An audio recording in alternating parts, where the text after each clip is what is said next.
Hey guys, welcome back to the channel. This is a story about what if Naruto has Predator Bloodline Chunin exams. Before I start, please support for more amazing content, and do consider subscribing to my channel and share this video with your friends. This is written by VFSNAKE and link in description and support writer. Let's start the video. Chapter 1: A New Predator. Naruto was panting heavily while carrying an unconscious Sasuke on his back, as blood leaked from the side of his mouth, coughing heavily every few seconds due to the blood that flooded his lungs from the Chidori that the Uchiha had hit him with. It was close, but after changing the trajectory of the Rasengan at the last minute had allowed the blonde to knock his opponent into the statue of Uchiha Madara, and into involuntary nap land. Damn team. When we get back, I'm requesting you go on a diet because you're too damn heavy, said Naruto, as stumbled while nearing the gates, and barely held the boy on his back to make it there. The instant Naruto made it into the gates, he saw the crowd of people awaiting for him, and the blonde thought that this time he had won the hearts of the village. After all the crap he put up with growing up, maybe they would see that he was not the monster they made the poor blonde out to be, and see that Uzumaki Naruto was not the Kyuubi. Sadly, Naruto was more wrong than they were. Look what the demon did to the Uchiha. Kill him. Kill the demon to avenge the Uchiha, called out one civilian while more cried out for the same thing and began to move to attack the boy while saving the Uchiha at the same time. Or they would have, if not for the barrier of sand that swarmed to protect the blonde, and Gaara now standing beside him looking very angry. Come Naruto-san, I will assist you in taking the Uchiha to the hospital, and provide the needed protection from these idiots, said Gaara, as he used his sand to take them to the hospital while the mob crying out for justice, and followed the two demon vessels. Konoha Hospital. Some time later, Tsunade looked down at the bandaged broken body of the blonde that lay on the medical bed in front of her, as she saw the injuries the Uchiha gave the boy, and the Chidori to the chest that filled the Sannin turned Hokage with rage at their shared sensei. Who was she kidding? Hatake didn't teach Naruto crap aside from tree walking, and then there was the academy's teachers clearly disliking the boy enough to disrupt his learning, something she would clearly change when this was over. At least the Gaki didn't die like Dan or Nawaki due to that damn necklace. Seems you are strong enough to break its curse, Naruto, thought Tsunade, as she left to take care of the traitor, but had made it clear that only Shizen and herself would look after Naruto. She didn't trust them any further than the necklace Naruto wore. If anything, she trusted the necklace more, and the people in the village less if what Gaara told her was true. As she left Naruto to heal, Sakura was visiting the Uchiha at the exact same time to see the boy had a few cuts, bruises, and a few broken bones from slamming into that statue at high speed via Rasengan. Aside from that, Sasuke seemed fine and stable thanks to being heavily sedated, though the scowl on the Uchiha's face didn't seem to want to leave. Poor Sasuke. Look at all these injuries. This is all Naruto Baka's fault. Well, when I see him, I'm going to show him the meaning of pain, and pound that Baka into paste, thought Sakura, as she touched Sasuke's face affectionately, and pulled her hand back when the door opened to reveal an angry Tsunade glaring daggers at her crush. So, here lies the almighty traitor Uchiha Sasuke, and in all his proud spoiled glory. How pathetic, said Tsunade, as she checked the boy over, and ignored the pink-haired girl's glare. Hokage-sama, please come quick. There is a mob at the hospital doors and they are all demanding the Uzumaki boy be killed, said a nurse, who was one of the rare ones that didn't hate Naruto, and saw the Sannin scowling even further. That does it. I have had it with these fools, said Tsunade, as she walked past the nurse, and to the front entrance of the hospital. Why couldn't they leave the poor boy alone? Secret council chambers sometime later. Do we have the fire daimyo's approval?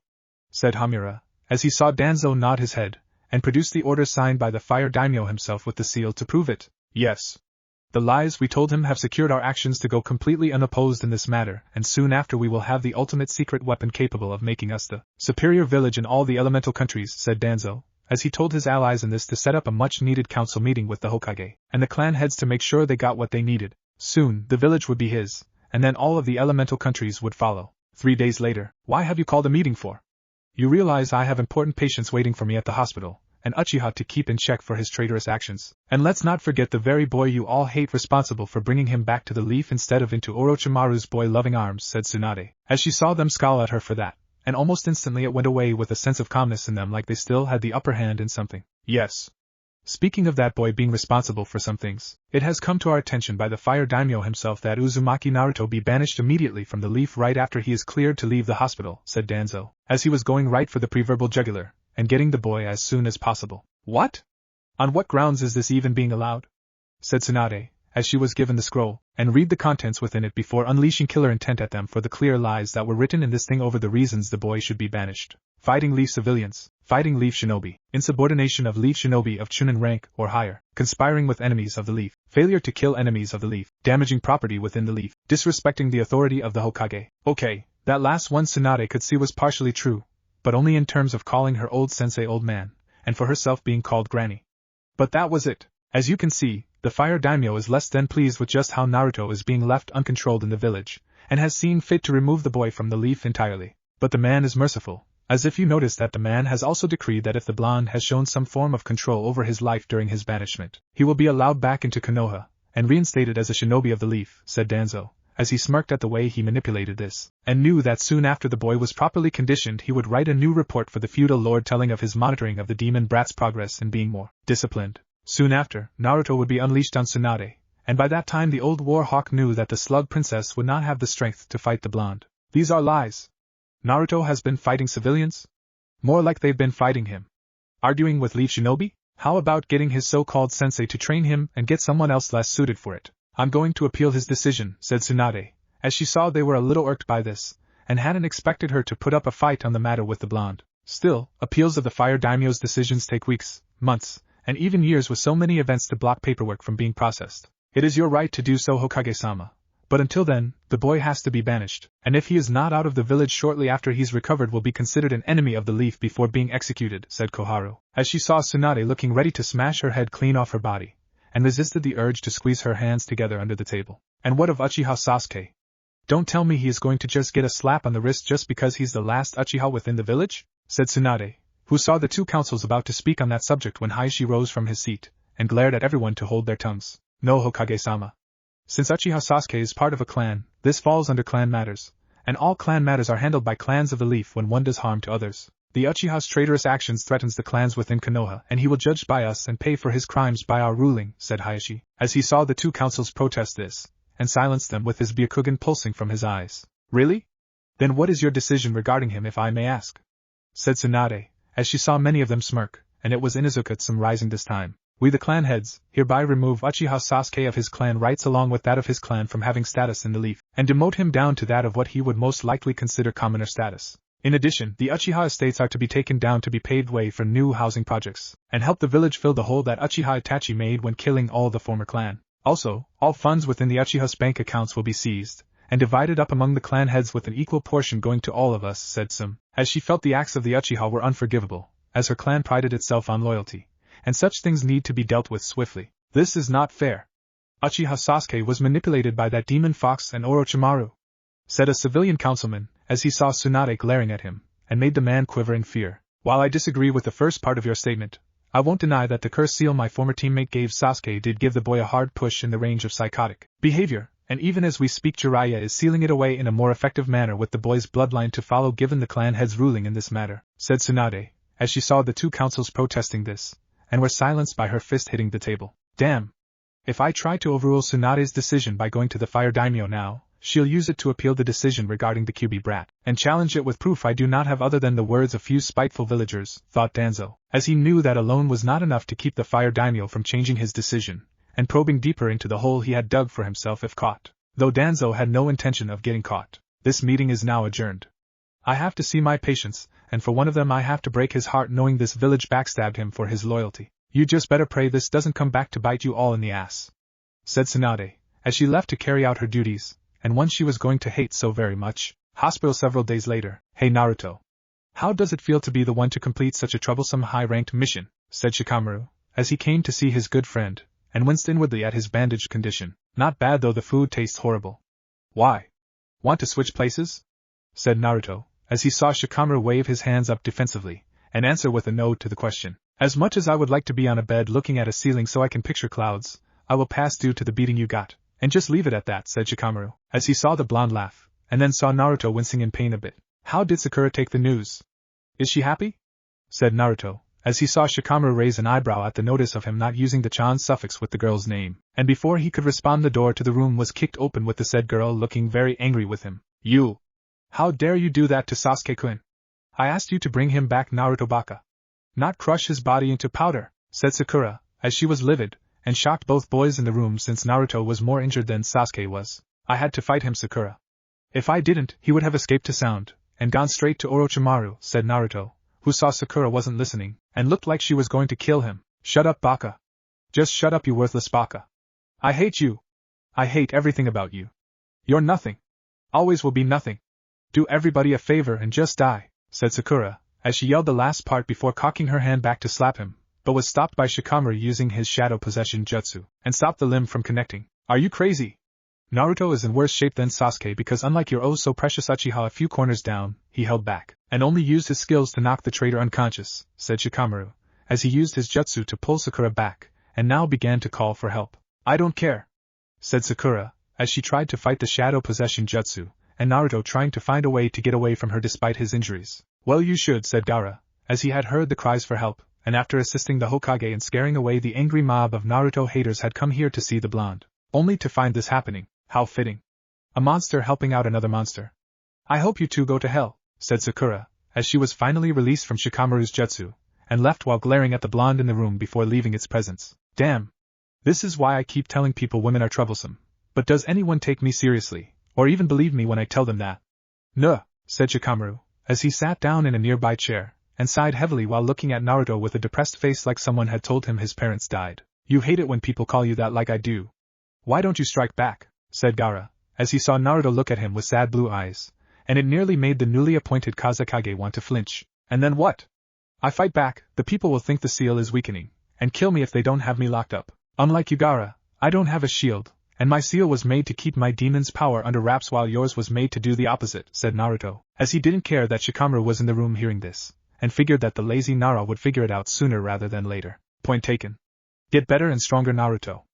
I have a feeling that you will need to for the harsh upcoming trials ahead, said Gaara, as he saw Naruto nod before leaving, and left the curious Nara in the room with the blonde. I take it the demon he's referring to has 9 tails and looks like a fox? Said Shikamaru, as he saw Naruto nod his head, and sighed at this news. You've seen it when we were kids, Shikamaru. The glares, why the people want me dead, and even more so on my birthday. I've stared into the face of death so many times, I feel like the Shinigami is trying to get me, and the fox in his belly like he is in some kind of a big hurry, said Naruto, as he saw Shikamaru shiver, and the blonde didn't blame him. Troublesome. Just when I thought things couldn't get more complicated. What's next? Said Shikamaru, as he tuned to see the door opening again, and this time saw Tsunade coming and looking very, very sad. I'm sorry, Naruto, but I've got some bad news.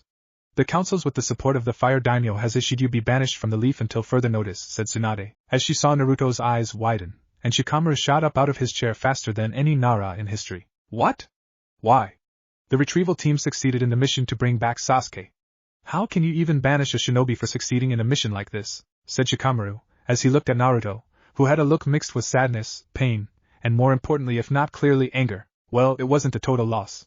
The clan heads decided to punish Sasuke rather than let the two councils do it, which would have been nothing, and took away Sasuke's status along with his clan from being a clan altogether. Any privileges he may have had before have been revoked, meaning he's now a simple commoner compared to the other clans, and I'm having Jiraiya seal up the cursed seal along with his bloodline forever, said Tsunade, as she Naruto grinned viciously at her, and saw an almost sick joy in seeing Sasuke taken down like that. Good. Let's see this village do anything right without me around to do all the legwork now, said Naruto, since he did all the work for Team 7 despite what Kakashi put in his reports to inflame the glory of the team's not-so-grand greatness, as their precious Uchiha no longer was able to use his precious bloodline, and being unable to make little Uchiha bastard babies. What are you going to tell the others? Said Tsunade, as she knew many of them would want answers, and others like Sakura wouldn't exactly lose a tear over him being gone. Goodbye for one.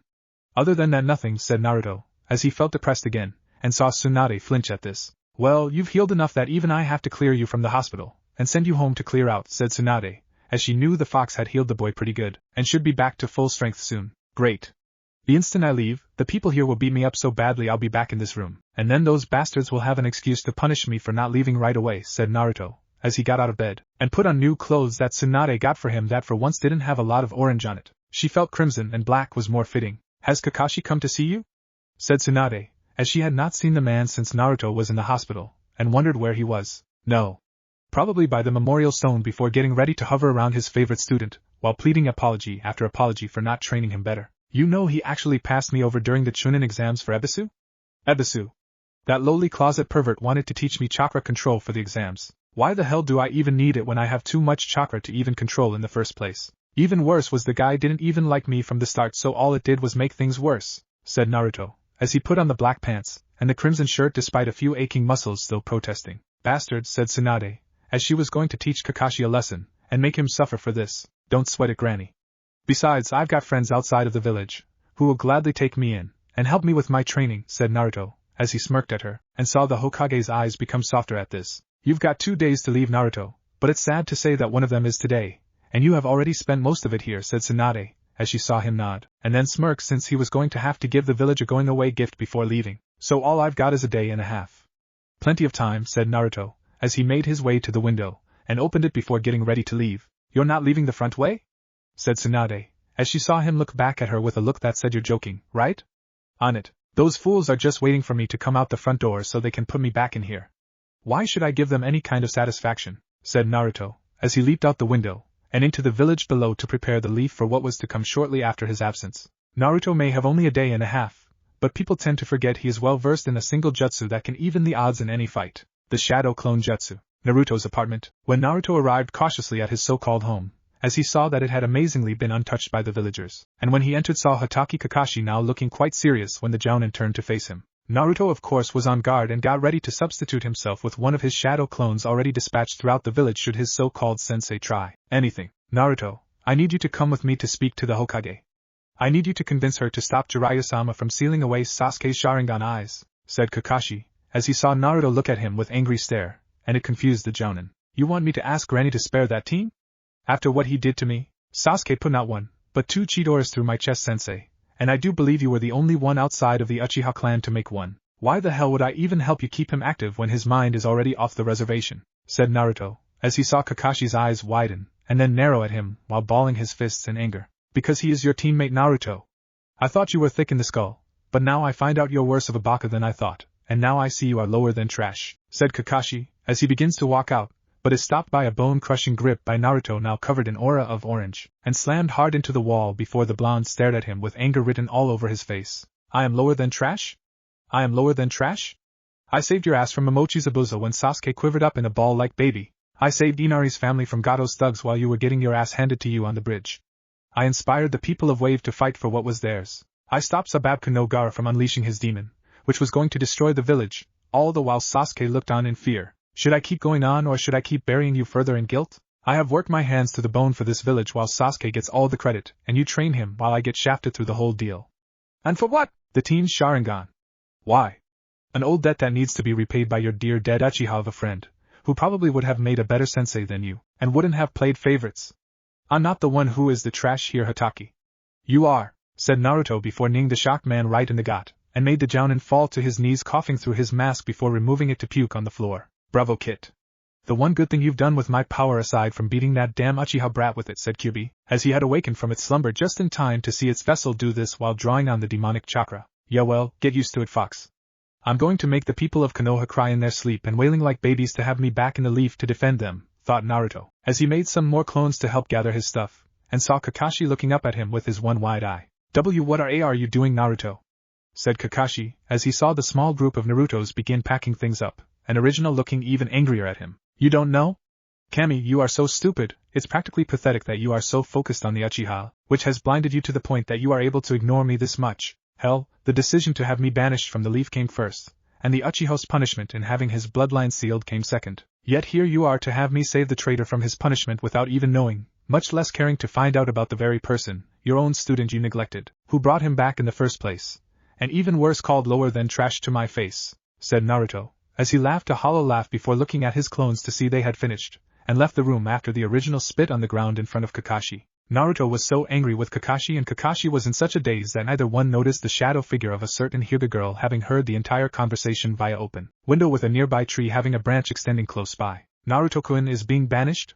And oh, thought Hinata, as she rushed off to the Hokage's office, and would demand an explanation from her. Hinata had been happy that Naruto came back alive with Uchiha Sasuke, and the simple fact he came back alive at all was enough to make her heart leap with joy 1,000 times over.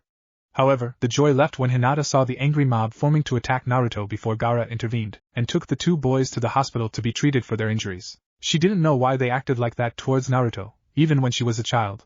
Hinata saw only goodness in the boy's heart, and wanting to become strong to protect everyone around him. Now here Hinata was, hearing how after all that had happened in such a short time, the boy she admired for long, found inspiration, and even a Nindo to believe in was being kicked out of the village for succeeding in his mission. It didn't make sense in the girl's eyes, and the only one that could possibly even remotely help Hinata make sense of it was the Hokage herself. 2 days later, Naruto sighed heavily, as he was now outside of the village. Having said his goodbyes to those that matter, Lee had to be restrained from going ballistic as well as sedated with enough tranquilizer to put down an elephant, and was now out on his own without any kind of protection against his enemies, within and without, wanting him dead. It was fine with Naruto, as he could finally go out, find people to train him in different arts, and get stronger so he could show those assholes what it means to kick out a hero of the leaf. At least I've got you, Fox.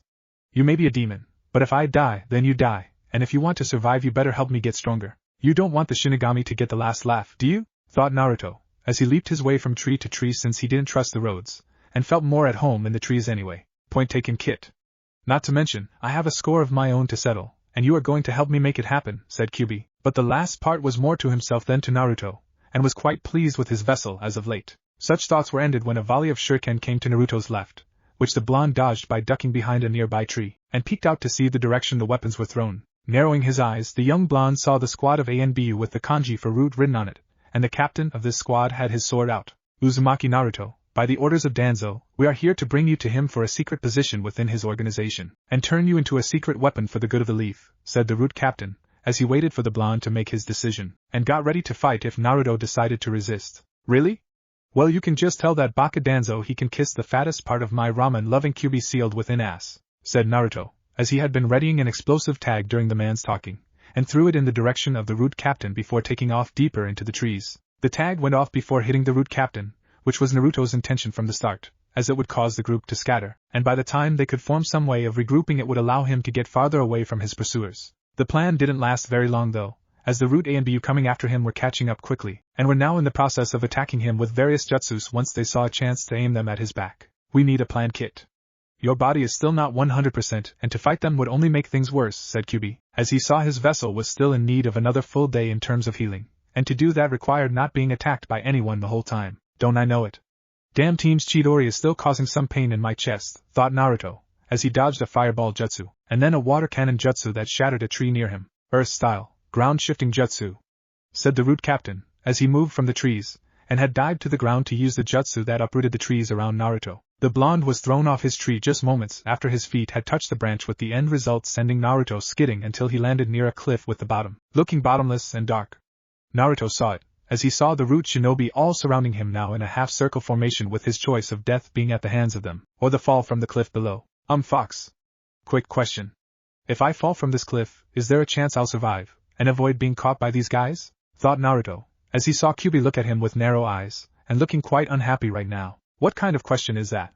Granted, dying from falling off the cliff would be better than dying at their hands, but I will not have that even be considered an option, and demand that you fight them to the end, said Kyuubi, as the fox was more than ready to give the blonde enough of its chakra to wipe them out, and claim victory by killing every single one of those around them. All right, thought Naruto, as he quickly made shadow clones, and began to engage the root shinobi around him. The battle, while difficult, seemed to be going slowly in Naruto's favor, as he kept making shadow clones to overwhelm his opponents, and was even killed a few of them after a bit of synchronizing with his clones to strike vital spots with kunai. The root captain was struck by the original via Rasengan, which sent the man flying into fallen trees behind him, but even as that happened, the root shinobi had thrown an explosive tag at the ground where Naruto was, and sent the blonde flying over the cliff after Naruto tried to get away. By this point, the Naruto shadow clones were dispersed by the explosion, and any hope of substituting with them was lost to the blonde, and fell off the cliff while trying to use Kyuubi's chakra to grab onto the wall. However, the Kyuubi's chakra was too strong to grip onto anything, and his body was picking up speed that it was making things even more difficult.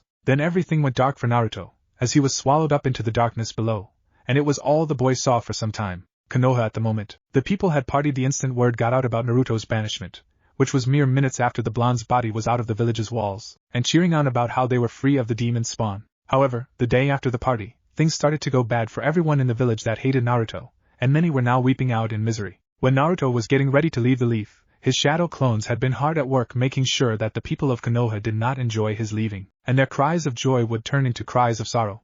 The first thing he had his shadow clones do was do a little plumbing work in the various homes, business, and other buildings within the leaf to go off at a set time. As such, all natural waste would be either clogged, rerouted, and stored in places people wouldn't expect to have their fecal matter unleashed upon them. When people went to take showers, used sinks to wash hands, and to anything short of walking, they were hit with the very waste from the previous day of partying. That wasn't the end of it though, as Naruto wouldn't be Naruto if he didn't do more than that, and he did just that by backing up the sewer system throughout Konoha. With such high pressure of backed up plumbing, the ground underneath the village had exploded at several key street junctions, and caused the natural waste of the village to spray everywhere. In short, Naruto had made the people in the village feel quite literally what he had felt figuratively his whole life by the people in the village, and was regret ever treating him in that manner, like shit. To further express his anger at the village, Naruto had his shadow clones plant various stink bombs mixed with hard-to-remove paint-based explosives in various buildings that would go off on a timer.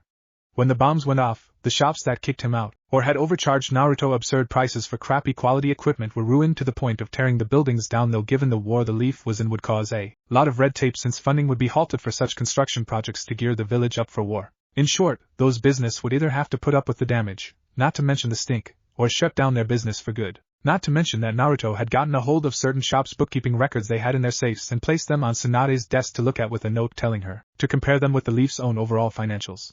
It helped when Naruto had looked at the books himself, with Kyubi helping him to highlight certain portions of the book that looked off. Now said people, some were civilian council members, were in her office sweating like pigs, looking like children caught by their mother looking at a dirty magazine, and some were stammering words like children would when caught. Some couldn't even speak in clear sentences, but those that did mumbled, or were speaking in gibberish to Tsunade's presence with Shizen beside her awaiting for a response. They would have gotten a better one from Tonton if she were drunk. I've been going over these records of yours from the shops you run from a very good individual, who brought this to my attention, and do you know what I find when I read them? You have been writing numbers that don't add up to what the Leaf records hold, and I noticed a specific pattern in all of them. You've been selling poor quality goods at outrageous prices, and all to one person no longer in the village responsible for making you feel quite literally in the shit you made him feel like figuratively.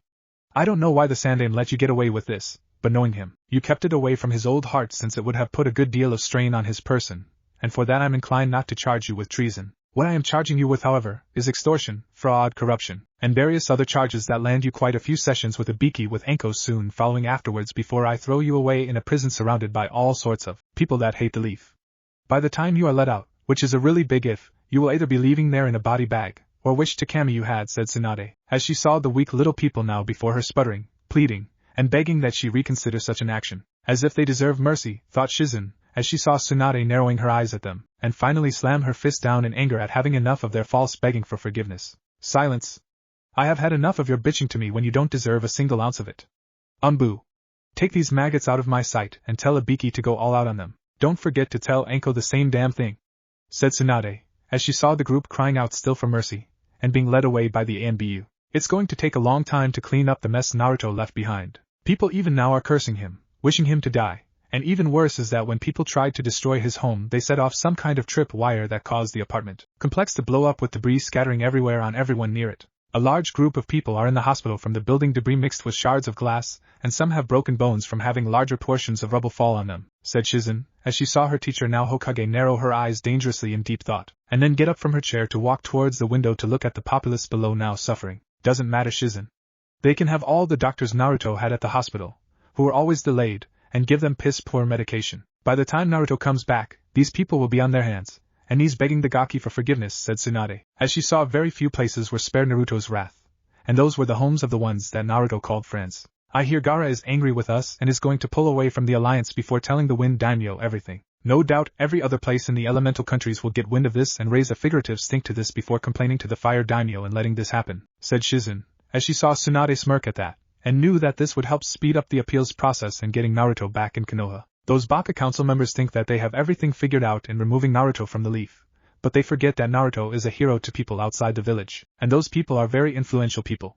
If they cut ties with Fire Country, then the Fire Daimyo will come here, asking us why so many people now hate him for authorizing Naruto's banishment, and want answers that he's not going to like, said Tsunade, as she saw from her window one food store she knew had once sold rotten food to the blonde now covered in various forms of waste, and making the food worthless to everyone. Speaking of which, some of them want you to send out an ANBU team to kill Naruto, and claim him to be an enemy of Konoha for this, said Shizen, as she saw Tsunade frown at this, and let out a huff before stomping over to her chair to sit down. The only team I would send would be the rookies, and only after the banishment has been removed by the Fire Daimyo, said Tsunade, as she went back to doing her work, and wished the blonde the best of luck. Unknown location, time frame unknown. Naruto opened his eyes, as consciousness finally came back to him, and saw darkness all around him while pulling himself up from the ground. At first, the blonde thought he was in his mindscape again, like that time he was pushed off that cliff by Jiraiya to activate the fox's power, and wondered if he was brought here by the fox to get yelled at again. However, what Naruto soon realized was that he was in fact not in his mindscape, but rather semi-deep within the gaping hole at the bottom of the cliff he fell down, and had landed on what felt to him like metal.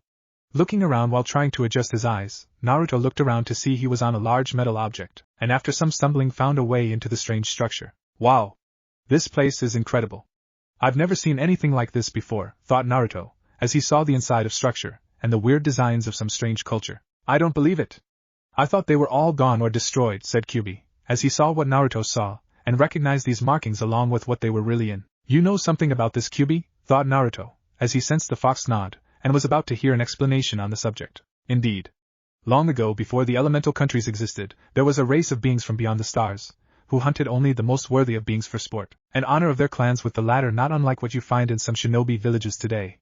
They were known as Yautja. They used to come to this world to prey on human and any other species this world had to offer that they felt was worthy of hunting, said Kyubi, as he saw weapons, masks, and other things this ship had to offer. But you thought they were all gone or destroyed. What did you mean by that? Thought Naruto, as he felt there was more to it than that, and was now looking at a device on the wall that deemed to have a glowing light inside of it that was too tempting to ignore. I meant here on this planet. When me and my kind first roamed the world, the Yautja had soon come to the realization this world was too much even for them. What's more, the human race had learned to use chakra, and had altered the way things were done, since any Yautja caught would use a powerful bomb to blow themselves up. So they decided to quarantine the planet and listed it off limits for any future hunts due to the many threats the planet's more dangerous species was for them, said Kyubi, as he saw Naruto nodding in understanding, and found it good to know the boy was actually paying attention. There are so many things here that could give any shinobi a run for their money. Could I learn how to use this, Kyubi? Thought Naruto, as he saw some of the items here were not so badly damaged by time like one would think. Possibly. This ship seems to have been the last one to be here before the quarantine was set up. Must have happened right after Jubi was sealed and chakra was used by the Sage of the Six Paths. The weapons here are meant to last for a long time even after being used in constant battles, so everything should be in top condition, said Kyubi, who saw Naruto nod, and again look at the device on the wall before walking towards it with a strong desire to look in it. But will I be able to use it? Much less a fraction of it, thought Naruto, as he looked into the hole of the device on the wall, which morphed into something else, and then grabbed his skull with metallic hands while a chair rose from the ground underneath him that now forced the blonde to sit down with both his hands now being restrained. What did you do, Kit? Said Kyubi, as it saw what was happening, and wondered what was about to happen to its vessel. Nothing, I swear. I don't suppose you would know what this thing is that's latched onto my face? Thought Naruto, as he felt something pierce his skin along the veins of his arm, and felt something being injected into his body. Kyubi for its part was checking its own memory for what the boy was now about to be subjected to in terms of Yautja technology, and going on the way Naruto was being held down, along with the device attached to its vessel's face. It didn't take long, as Kyubi did indeed know what it was that Naruto was in, and didn't know if this was good thing or a very bad thing. Kit, this is a Yautja initiation device. There came a time when certain humans and other intelligent creatures would be considered worthy of being part of the Yautja race. This device would inject certain compatible species with Yautja blood to make them part Yautja, give them enhanced speed, strength, and even seeing like they do, said Kyubi, as he already felt the alien blood mixing with Naruto's own, and the seal on its vessel was actually helping the compatibility while the device on the blonde's face began downloading information into the boy's head. It hurts. It feels like I'm having a huge book the size of you being shoved right down my throat, thought Naruto, as he couldn't shut his eyes due to the device somehow prevented him from trying while images. The knowledge of various weapons used by the Yautja race against their prey, and the ability to understand the ancient alien writings/language. This is going to be one wild life you've created for yourself, Kit, said Kyubi, though it was more to himself than Naruto, while the blonde was in pain from the information being forced into his skull. Naruto would have agreed with the fox if he wasn't in so much pain. Konoha 3 years later. Tsunade sighed as she looked over reports she had gotten from various places talking about a demon of sorts terrorizing the elemental countries. It killed anyone apparently within its line of sight, which was strange because no one could even make out the actual appearance of this so-called demon, and all people had to go on were the remains of the victims left behind. Or rather what was left of the victims. Those that were killed were hung up in trees, and nearly all of them were quite literally skinned with their internal organs on the ground above them. Some of the others were not skinned, but were missing their skulls, and in at 2 particular cases the skull along with the spinal cord was missing too. At first, many suspected it was the work of a shinobi village using terror tactics to show their strength, but no village would take credit for it, despite the 2 councils wanting Tsunade to say as such, and the killings continued without stopping. Missing men were the first to be slain, as their blood was tested in the database of the shinobi villages were used to identify their remains, and it wasn't easy either. IWA had lost well over 50 shinobi ranging from chunin to Anbu, Kumo lost nearly that same number give or take a few shinobi, and the Leaf unfortunately suffered twice as much as theirs combined. Strangely enough, Suna lost the least during the last 3 years, and many suspected that the Kazekage was behind it. However, the Kazekage had lost a close confidant in Baki, who was his sensei during the chunin exams 3 years ago, and was one of the few victims that had lost their skull with spinal column. It had saddened Gaara greatly, as his former sensei had been supporting him in being the man he should be for Suna, and the Kazekage had put his siblings in charge of who it was that killed their former sensei. Jiraiya had been using his spy network to find this demon, but it proved fruitless in its entirety, as some of his spies within the network were killed too, and it was clear that this thing didn't want to be found. Even Akatsuki was wary of this foe, as they had tried to find it, and possibly recruit the figure into their organization to fill in Orochimaru's vacant spot after leaving. Even now, the bingo book stated this enigmatic enemy of the elemental countries as an S-class criminal, and to flee on sight order while fighting back if only to escape being allowed. It was the one stage higher than the yondaime received at the end of the last shinobi war ended, and the various descriptions one would have in seeing this creature was to look for the eyes that seemed to flash red if only for a moment. That was of course if the only survivor, just recently acquired by the leaf, was speaking clearly though from the way the man, a shinobi from IWA of all places, acted was, indeed the truth. The man had come to their doorstep looking like he had gone through a meat grinder, as he was bleeding heavily, was missing an arm, and screaming out for someone to save him. When the guards at the gate took the, now former, IWA shinobi directly to the hospital, the man known in several circles as Iwa's Boulder Destroyer was seen by Tsunade for immediate medical treatment, and soon after being stabilized told the woman everything about what it was that did this to his body. Flashback 3 days ago. Please don't send me out there again. Please for Kami's sake don't send me back there, said Iwa's once great Boulder Destroyer, as he was in restraints out of fear he would hurt himself, and was being properly sedated to prevent any kind of attempt. We won't. Just tell us who did this to you, said Tsunade, as she didn't even think Ibiki, or Enko even would be necessary to get the truth out the man since he seemed to be in fear of something that would strike him down on a simple lie. It was a demon. It was a demon, who makes trophies of shinobi, said the former IWA shinobi, as he was crying now, and seemed to be looking at the window every few minutes in fear like the very thing that had done this would come through it to get the rest of his body. Not again. Well, at least we can get some kind of description of this guy, and work from that, thought Tsunade, as she saw the man look out the window again, and then at her with sweat dripping down his face in waves. Please don't send me out there. Those eyes, those red eyes flashed are aimed at me and he wants to take my soul. Please, said the man, as he looked out the window again, and he must have saw something before squirming madly to get free from his bed restraints. Easy. Easy. No one will get to you while you are here. I will have some of my very best ANBU stationed outside of your door so no one will get to you without them knowing, said Tsunade, as she increased the man's sedative drip, and waited for the former IWA shinobi to fall asleep before leaving the room. You too. Be on your guard.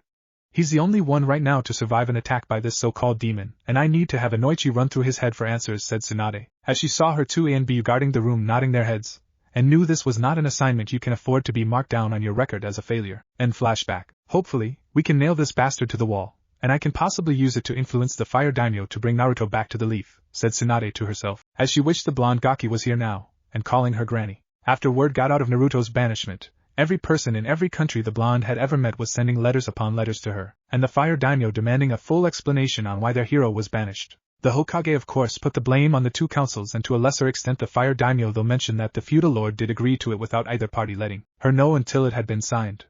This caused the fire daimyo to get an increase in his mailbox with angry letters speaking of cutting off trade relations and even war if they weren't given a solid legitimate reason for the blonde's banishment. So the fire daimyo did and sent the list the councils gave him about the reasons the boy was banished, and hope it would satisfy all angry parties. Unfortunately, all it did was do the opposite, and got him more mail indicating such allegations were wrong. So, an inquiry was made by the fire daimyo into these allegations to find out the real reason Naruto was banished, which the two councils tried to cover up, and ordering the reason could not be spoke under a law made by the Sandaime, that they clearly violated in secret, under penalty of death. Tsunade, however, had stated that the reason could be told by Naruto, or the current Hokage of the Leaf. Again, the two councils tried to stop her, but the fire daimyo wanted to hear an explanation now, or the risk of war with another country was a very high possibility. So Tsunade told the fire daimyo about the Kyuubi's attack on the Leaf, told him about Naruto being the fox's vessel thanks to the yondaime with the man's dying wish to see the boy as a hero being denied. In short, Tsunade told him everything, and the look on the man's face was not that of a happy man. When the fire daimyo asked why this wish was never honored, none of the councils, the clan heads, and even the Hokage herself could answer him directly in the eyes. Tsunade could clearly see the man was less than an inch away from summoning all his samurai to Konoha to begin the liquidation of the village, and remove it from the map. It took all of Tsunade's patience and negotiation skills her late sensei had drilled into her skull as a child to persuade the fire daimyo to not destroy the village to appease those that were Naruto's allies outside for Fire Country.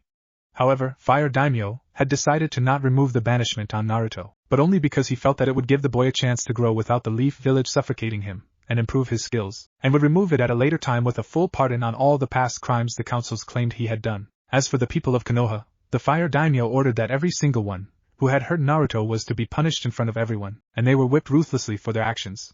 None were spared despite the pleas the people had given out during the whippings, which went on for well over a week, and had their family assets taken away to give to Naruto upon his return, if he wanted to return to the leaf. Their children, like their parents, were poor, feeding out of garbage cans, and doing just about anything they could to survive. As for the Uchiha, the councils had tried to get the fire daimyo to have Jiraiya unseal the boy's bloodline, but the man would not hear of it, and ordered Sasuke be locked away in a cell within the village until a set time by the feudal lords himself. Many people in the leaf were upset by this, but could do nothing lest they invoke the wrath of an angry daimyo, and an army of his samurai. Hokage-sama! Come quick! The man from IWA is missing and his ANBU guards are dead. It's believed to be the demon the man was talking about earlier, said a chunin, as he came running in, and report what was seen by 2 nurses walking down the hall. What? Scrambled the ANBU. Lock down the village right now, said Tsunade, as she was not about to have this guy infiltrate her village, and then leave right from under her nose. Konoha Hospital. Moments ago, the former IWA shinobi once known as the Boulder Destroyer opened his eyes to find himself in a hospital before looking around to see the condition he was in and reflecting on what had happened during his time out in the field. It had been a simple routine B-ranked mission, which was to investigate the disappearance of another squad consisting of 2 chunin and 3 jounin-level shinobi. His squad had found nothing at first, but then a blood trail had been found, and signs of a battle with the victor of it being unknown. When his team branched out, it was then they saw what happened to the other squad, and would haunt him to the end of his days. The entire team had been skinned, internal organs on the ground just above the hanging corpses, and a look of horror on the bloody bodies that were once proud IWA shinobi. And then my team got hit next. It was like the dead team's bodies was the bait, and we fell for the trap it set for us, thought the former IWA shinobi, as he saw a good friend of his get skewered right through the gut by a pair of blades that went out that same friend's back. Turning his head towards the open window, the Boulder Destroyer saw the beautiful day shining in him, and he smiled despite everything he had been through. However, the smile left him when the window's image seemed to become diluted, and for a moment the former IWA shinobi thought he was still too tired from the sedatives to see clearly. Wait a minute! The window was closed before he was sedated, so who opened the window? Then he heard a small growling sound and a flash of those same red eyes appeared for a second before those same pair of blades appeared. The demon who makes trophies of shinobi, said a voice in a distorted version of the man's own from when he spoke to Tsunade. Mercy. Please show mercy, said the man, as the monitoring systems was going crazy, and felt like he was about to have a heart attack. Before the figure could respond, the ANBU outside the room were hearing the sounds of the monitoring systems, and rushed into the room to see being that had scared the IWA shinobi along with most of the elemental countries. Instantly the ANBU drew weapons, but were struck down instantly when thunderous sound was heard, and 2 blasts from both shoulders with strange weapons shot off chakra at their heads. The creature turned its attention to the crippled man moving closer for the kill. By the time the nurses arrived to see the dead ANBU, the body of the Boulder Destroyer was gone, and only a small blood trail leading to the window indicated the means of the demon's escape. Just outside the leaf present time. Do you see anything, Niji? Said Hinata into her radio piece, as she was looking around with her Byakugan, and saw nothing. Not in this area, Hinata-sama. Do be careful. If this thing is what Hokage-sama believes it to be, you put yourself in danger, and I could not forgive myself if you died, said Niji, as he had been doing everything he could to be the loving cousin Hinata wanted him to be, and helped her during the last 3 years to get stronger. Still, Niji could see at times that Hinata was sad at times, and missed Naruto that there were occasions where the Hyuga branch member thought he heard crying from her room at night. The boy still remembered Hinata coming to see him in the hospital while he was recovering from the retrieval mission, as her face was flowing with tears, and kept on saying it's not fair. They kicked him out. They kicked him out of the leaf.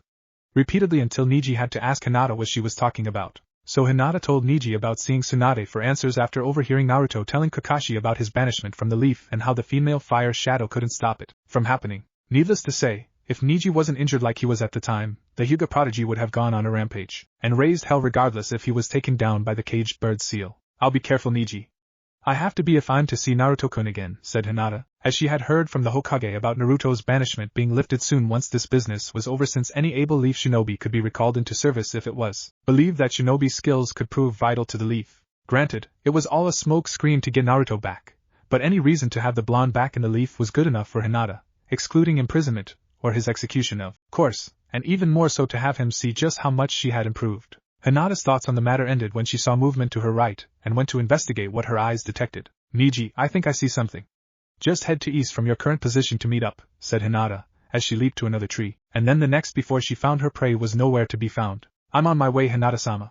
I'll be there in 5 minutes, said Niji, as he was making his way to Hinata's location, and hoped he wasn't too late to assist her. As she waited, Hinata looked around with her Byakugan, and wondered if this demon was immune to the powers of her clan's bloodline. Hinata would have thought more on the subject, but a volley of kunai from the left came at her, and the Hyuga heiress took out a kunai before deflecting them all. So the stories of your clan's bloodline are true. You saw my attack with your eyes and were able to deflect them with your kunai. Kumo will pay me handsomely for you and maybe a bonus considering how many shinobi they've lost in the past 3 years, said a figure appearing from the shadows to reveal none other than Mizuki in shinobi clothing. You're a traitor to the leaf and locked away by Naruto-kun. How did you escape? Said Hinata, as she got into her gentle fist stance, and saw the wicked grin on the man's face. You can thank my old master Orochimaru for that. Due to the invasion on the leaf years ago, he thinned out Konoha's forces, and then this demon running around has made the ranks thinner than ever before. The guards tend to miss things and as a result allowed me to break out while letting some inmates around me get free too in order to cover my plan of escaping, said Mizuki, as he saw the girl narrow her eyes at him, and saw him take out a sword he had acquired from his old home. I won't let you win, said Hinata, as she steadied herself, and saw the man snarl at her with contempt in his eyes. We'll see if you can stop me. I hardly doubt it from what I remember of yours days at the academy with the Kyuubi brat. Did the Hokage tell you the damn demon of a fox was sealed inside of that blonde abomination after his banishment? I didn't think so, said Mizuki, as he saw Hinata's shocked expression, and moved in for the kill using the distraction. Hinata for her part, recovered rather quickly in using her kunai to block the sword Mizuki had, and combined it with the grace of her version of gentle fist. She kept him back for a time, but the sword was much sharper than her kunai, which broke soon at the beginning of their battle, and barely avoided losing one of her arms in the process. Mizuki saw this and landed a kick to Hinata's stomach that sent the girl from the trees to the ground with a large thud that nearly sent her into unconsciousness. No. I can't fail here. If I do, everything I have done up until now will be pointless, and I can't give up now, thought Hinata, as she tried to get up, but Mizuki came down, and kicked her in the ribs right into a tree. I'm sure the Reikage wants you pure, but considering how desperate they are, I doubt they would mind if I gave them you, and a child with the father being none other than me, said Mizuki, as he saw the barely conscious girl try to fight, but her body just didn't have the strength from the fall followed by kick into the tree trunk behind her. Naruto-kun, I wish you were here.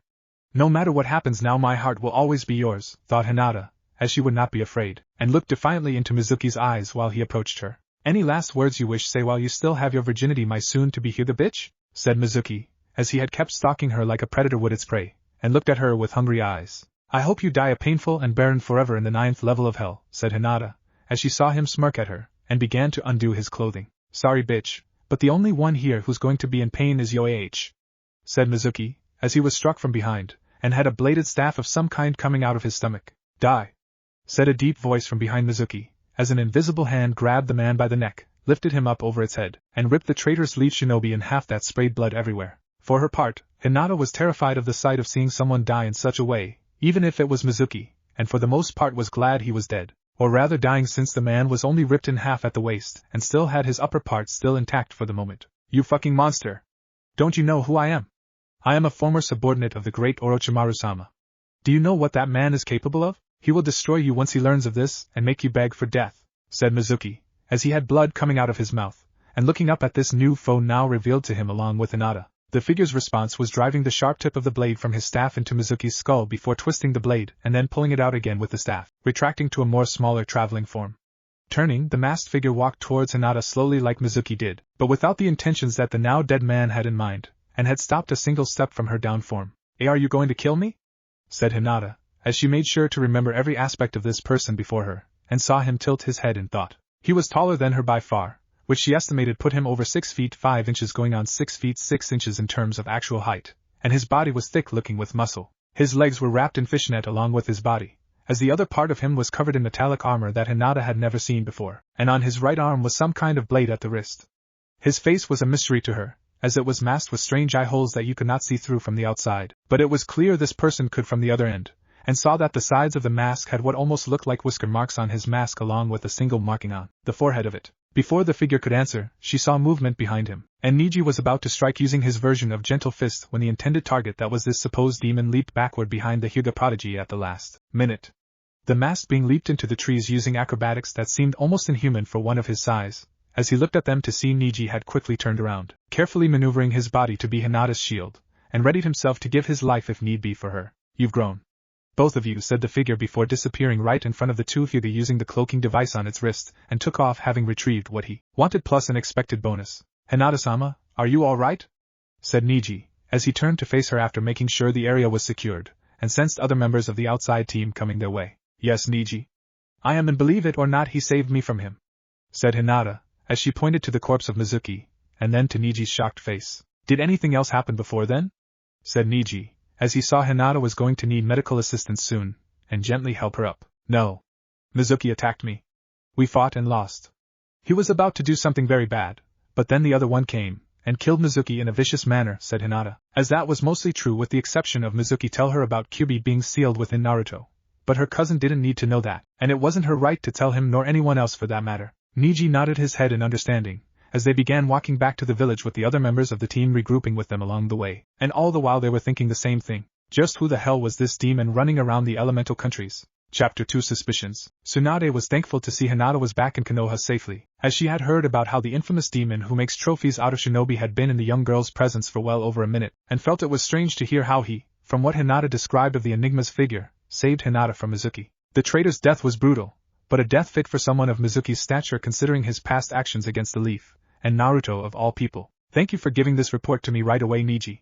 You too, Hinata. Because of you two, we now have an accurate description of this person, and will make it very difficult for him to hide, said Tsunade, as she would have the description be written down in the bingo book with an artistic picture to help match the description. It was our pleasure, Hokage-sama. But there is still something bothering me, and I wish to share it with you, said Hinata, as she saw Tsunade raise an eyebrow at her, and then looked at Niji to see he wanted to hear this too. What exactly is bothering you, Hinata-sama?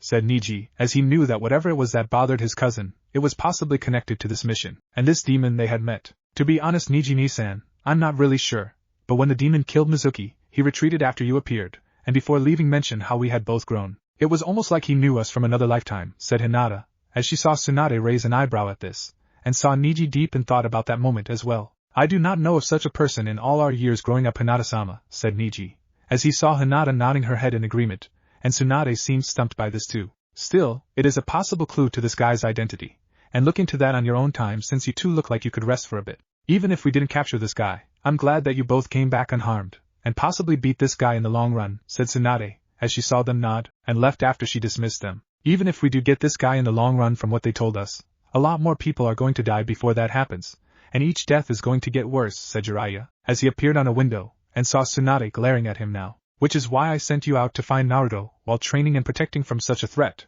said Tsunade, as she had nearly thrown her entire office quite literally out the window when Jiraiya told her that he couldn't find the blonde Gaki, and aimed her wrath at him. I know, Tsunade-heim. I've tried finding Naruto. I did everything I can think of, but I am unable to find him, and do what I should have done when he was growing up in the Leaf to make sure he got the protection he deserved, said Jiraiya, as he saw Tsunade flinch at that since they both ignored their godparent duties, and were in reality cowards for it. Whatever the dumb Gaki is doing, I only hope that Naruto is getting stronger, and just staying the hell away from this guy, said Tsunade, as she had collapsed back into her chair, and looked out the window behind her to see the Hokage monument. The life this village had when Naruto was in it had long since left, and it seemed to be so painfully hollow without him around. You and me both, Tsunade. You and me both, said Jiraiya, as he took off the same way he entered, and decided to find something to do before heading out to find Naruto again. Ichiraku ramen stand 2 days later. I miss Naruto, said Choji, as he ate his ramen slowly, and had been ever since Naruto had left since there was no one around to compete with in terms of eating outside of his own clan. You and me both, Choji. I never thought I'd say this, but Naruto not being here is more troublesome than with him not, and I actually wish to see a prank that has his signature written all over it, said Shikamaru, as he had joined his friend in eating here, and felt that Naruto not being here was like taking all clouds out of the sky. Hey guys, did you hear? Hinata and Niji encountered the demon guy, said Ino, as she came into the ramen stand, and saw her teammates now look at her with surprise. They did? Are they alright? Said Shikamaru, as he knew the reputation this guy had, and feared for his friends' lives. Yeah, they are. Thank Kami on that one, right? From what I'm told, Hinata had a run-in with Mizuki, who escaped from prison, and the demon guy interfered by killing Mizuki before he could do anything to Hinata, said Ino, as she had been telling anyone who would listen, and saw her friends breathing a sigh of relief since Hinata being hurt if not worse was not something they could handle right now. While I'm glad Hinata-san is safe, it does beg the question of why this guy let her go, and Niji too for that matter, said Shikamaru, as he felt something was off about that, and couldn't place his finger on it. Maybe he doesn't kill women. Who knows? Said Ino, as she sat down, and ordered something for herself since she needed the energy for telling everyone what she knew. Doesn't kill women? That's it. Ino, you're a genius despite your dumb blonde ways, said Shikamaru, as he ran off to check something out, and then tell the Hokage if his finds were in fact accurate. Thanks, Shika. Hey, wait. Come back here, Shikamaru, and I'll show you a dumb blonde, said Ino, as she was fuming at the insult, and then realized she just insulted herself for saying that last part. Hokage Tower 3 days later. You're sure your findings are accurate on this data? Said Tsunade, as Shikamaru along with Shino were now before her going over what had been discovered, and saw that this was indeed interesting. We went over our findings twice, Hokage-sama. Apparently, this particular individual has yet to kill a single female shinobi during his hunts, if you wish to call them that, since not many women even become shinobi in shinobi villages, and less in terms of leaving to become missing nin. If we send female shinobi after this demon guy, I think there is a good chance we can capture him, and if not that then at least kill him, said Shino, as he saw Tsunade consider this option, and looking the data over that had been collected. I would hate to send any kind of shinobi team after this demon, much less a team of only female shinobi, but you may have a point in this regard, and I'll select some people for this mission, said Tsunade, as she knew the shinobi council would be quite upset, and so would the female variety too, since they were scared of this guy for what he does to his victims. Thank you, Hokage-sama. On a much more different subject, has there been any word from Uzumaki Naruto, and if he is returning any time soon? Said Shino, as his teammate really missed the blonde, and in a way so did the Aburame. I'm sorry, Shino, but I can't bring Naruto back to the leaf just yet, and the fire daimyo has been swamped with his own duties as of late to even process the request to rescind the banishment order, said Tsunade, as she couldn't tell them that Naruto was not only banished, but had been unreachable for the last 3 years, and had no way to contact him. I understand, Hokage-sama. Excuse me while I inform my teammates, said Shino, as he left to go inform Hinata of this information, and left just Shikamaru in the room with the woman. You have more to say that you couldn't in front of Shino? Said Tsunade, as she saw the Nara scratch his head, and looking nervous about asking something, a habit Shikamaru picked up from his father before saying something that soon got him whacked in the back of the head with a frying pan by the woman who ruled both of them until the younger Nara got himself a wife to whip him. Yeah. I know it sounds strange, but there seems to be a pattern in regards to this guy's appearance that you haven't seen, or quite possibly ignoring for a certain reason, said Shikamaru, as he saw Tsunade now narrowing her eyes at him, and the lazy Nara knew he was one word away from getting punched straight to his house before his mother sent him back after hearing he upset the female Hokage. And what kind of pattern is that, Shikamaru? I would advise you to choose your words very carefully, said Tsunade, as she saw Shikamaru sweating heavily now, and knew she was not going to like what he had to say. Troublesome. No matter what I say, you'll probably punch me out of this room, so I will just come out, and say it before you can. I think from what I've seen, this demon maybe Naruto, said Shikamaru, as he saw Tsunade's eyes widen at his words, and then did exactly what he thought she would do, punch him right out of the room. That stupid baka. Shikamaru has some nerve. Naruto is not this monster. Naruto would not have the heart to do what has been done to Konoha shinobi and that of other shinobi from other villages, thought Tsunade angrily, as she sat down, and tried to calm herself at the rage that those words had filled her being. Still, even with the sudden rage passing, the words had brought about an important point that Tsunade had in fact ignored, possibly on a subconscious level, and the fact that she also didn't want to even accept to be true regardless if she saw it or not. The memory of Naruto before his banishment still lived on in her mind, and Tsunade could not picture that boy filled with so much life be transformed into this thing that brutally destroys all that is in its path.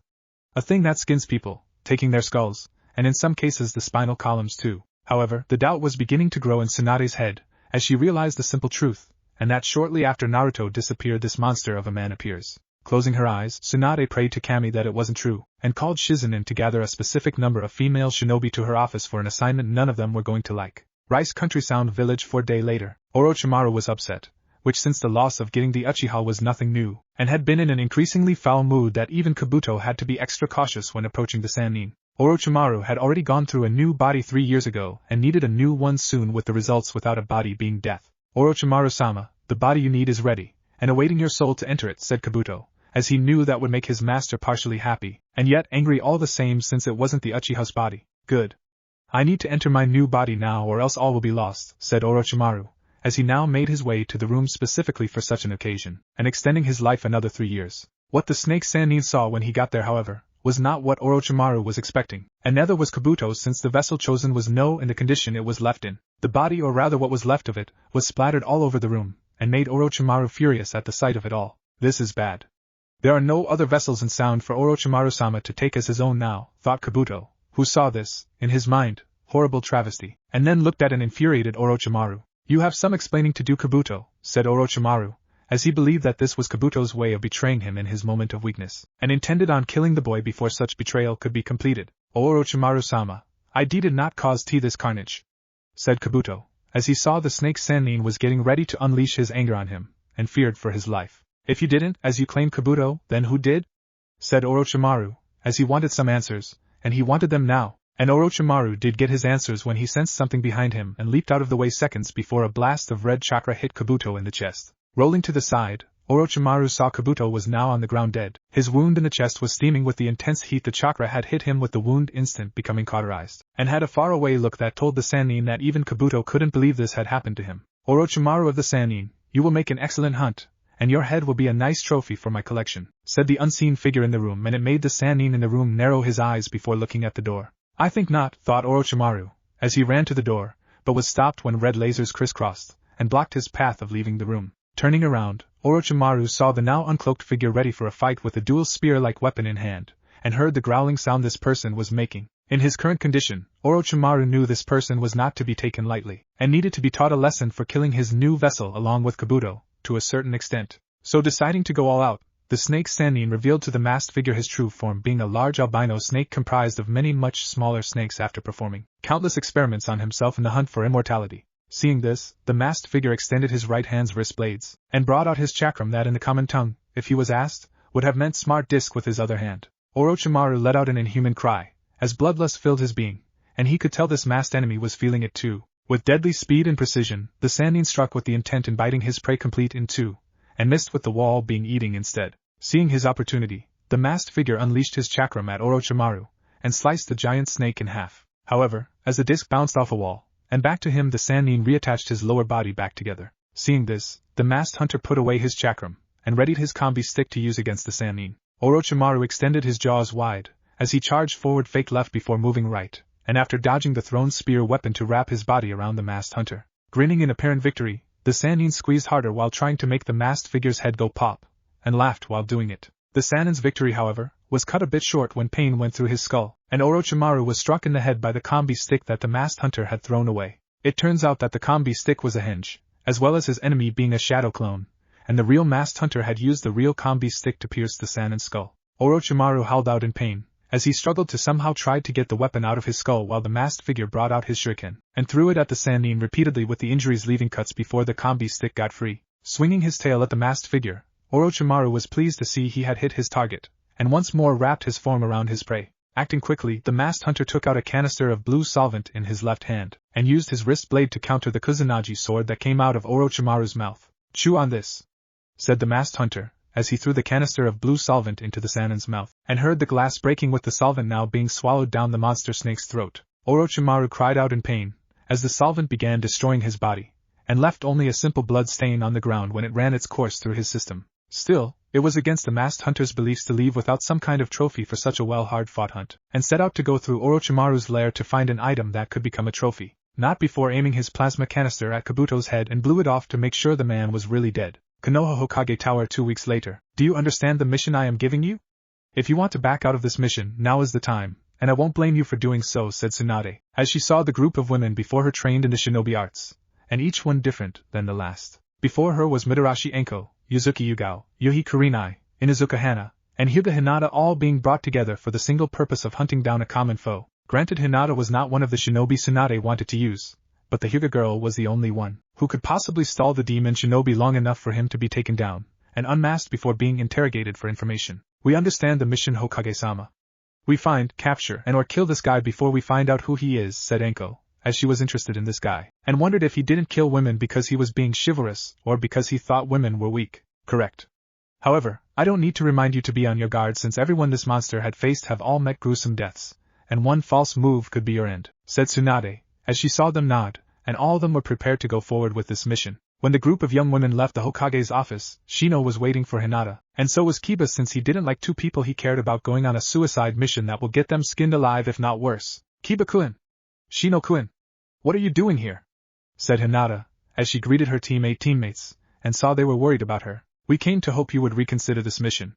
Many within the village would fall into depression were anything to happen to you, and if you were to die, then Naruto will never know that you, said Shino, as he stayed silent when Hinata blushed a little at that part, but at the same time stayed strong in not backing out of this mission, and had a look of determination on her face. I appreciated this from the both of you, but I must do this mission, and strangely enough I feel like I have to do it to find Naruto-kun. As if there is a part of myself deep in my very soul telling me that by going on this mission I will see him again, and tell him how I feel, said Hinata, as she wanted to talk to the blonde for so long, and confess to him the feelings deep inside her heart that ached to be let out. While such a thing is highly improbable given that Naruto-san's unknown location at the present moment, there have been stranger things happening lately, and I do wish for such an event to happen. Please come back safe, Hinata-san, said Shino, as he bowed his head, and left without another word. Yeah, what he said, Hinata-chan. And if you see Naruto Baka, tell him I want a rematch, and I won't let a simple fart beat me, said Kiba, as he hugged Hinata, and left to speak with his sister about reconsider doing this mission. Somewhere in a forest of fire country 1 week later, the demon of shinobi, as he was so called in the shinobi world, leaped from tree to tree in an acrobatic fashion, and stopped on a tree when he heard a sound not far from him. Looking down below, the hunter looked down to see the forms of 2 individuals walking side by side, and talking friendly banter. One was clearly taller than the other, as he wielded a sword currently strapped on his back, and the other more shorter one talked only at certain points in the conversation. They were Uchiha Itachi and Hoshigaki Kisame of the Akatsuki organization. The masked hunter grinned at this generous hunt before him, as it had been some time since he had a good hunt, and what better way to have a good one than with these two? They were strong, skilled, and would last much longer than the weaklings he normally found himself hunting from time to time. Hey Itachi, you sense him, don't you? Said Kisame in a whisper to his partner, while they looked straight ahead. Yes. He's above us. Be cautious, Kisame, there is a reason why this person is an S-class criminal, and is feared by all the shinobi villages in the elemental countries, said Itachi in his usual calm voice, but there was a faint edge in it, and it told Kisame to be prepared to draw his sword in an instant. Yeah, I know, Itachi.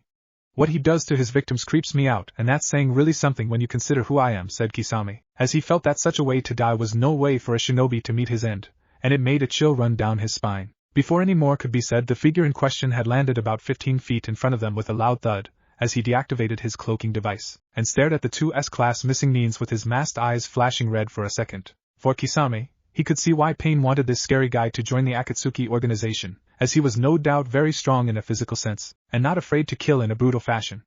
As for Itachi, he was cautious of this figure because the mask would prevent him from using the standard powers of his Sharingan, and there was no record of the man's skills, making this enigma just that, an enigma. Greetings, demon of shinobi. We are members of the Akatsuki organization and wish to offer you membership on behalf of our leader. He recognizes your talents and wishes for you to put them to better use with our group.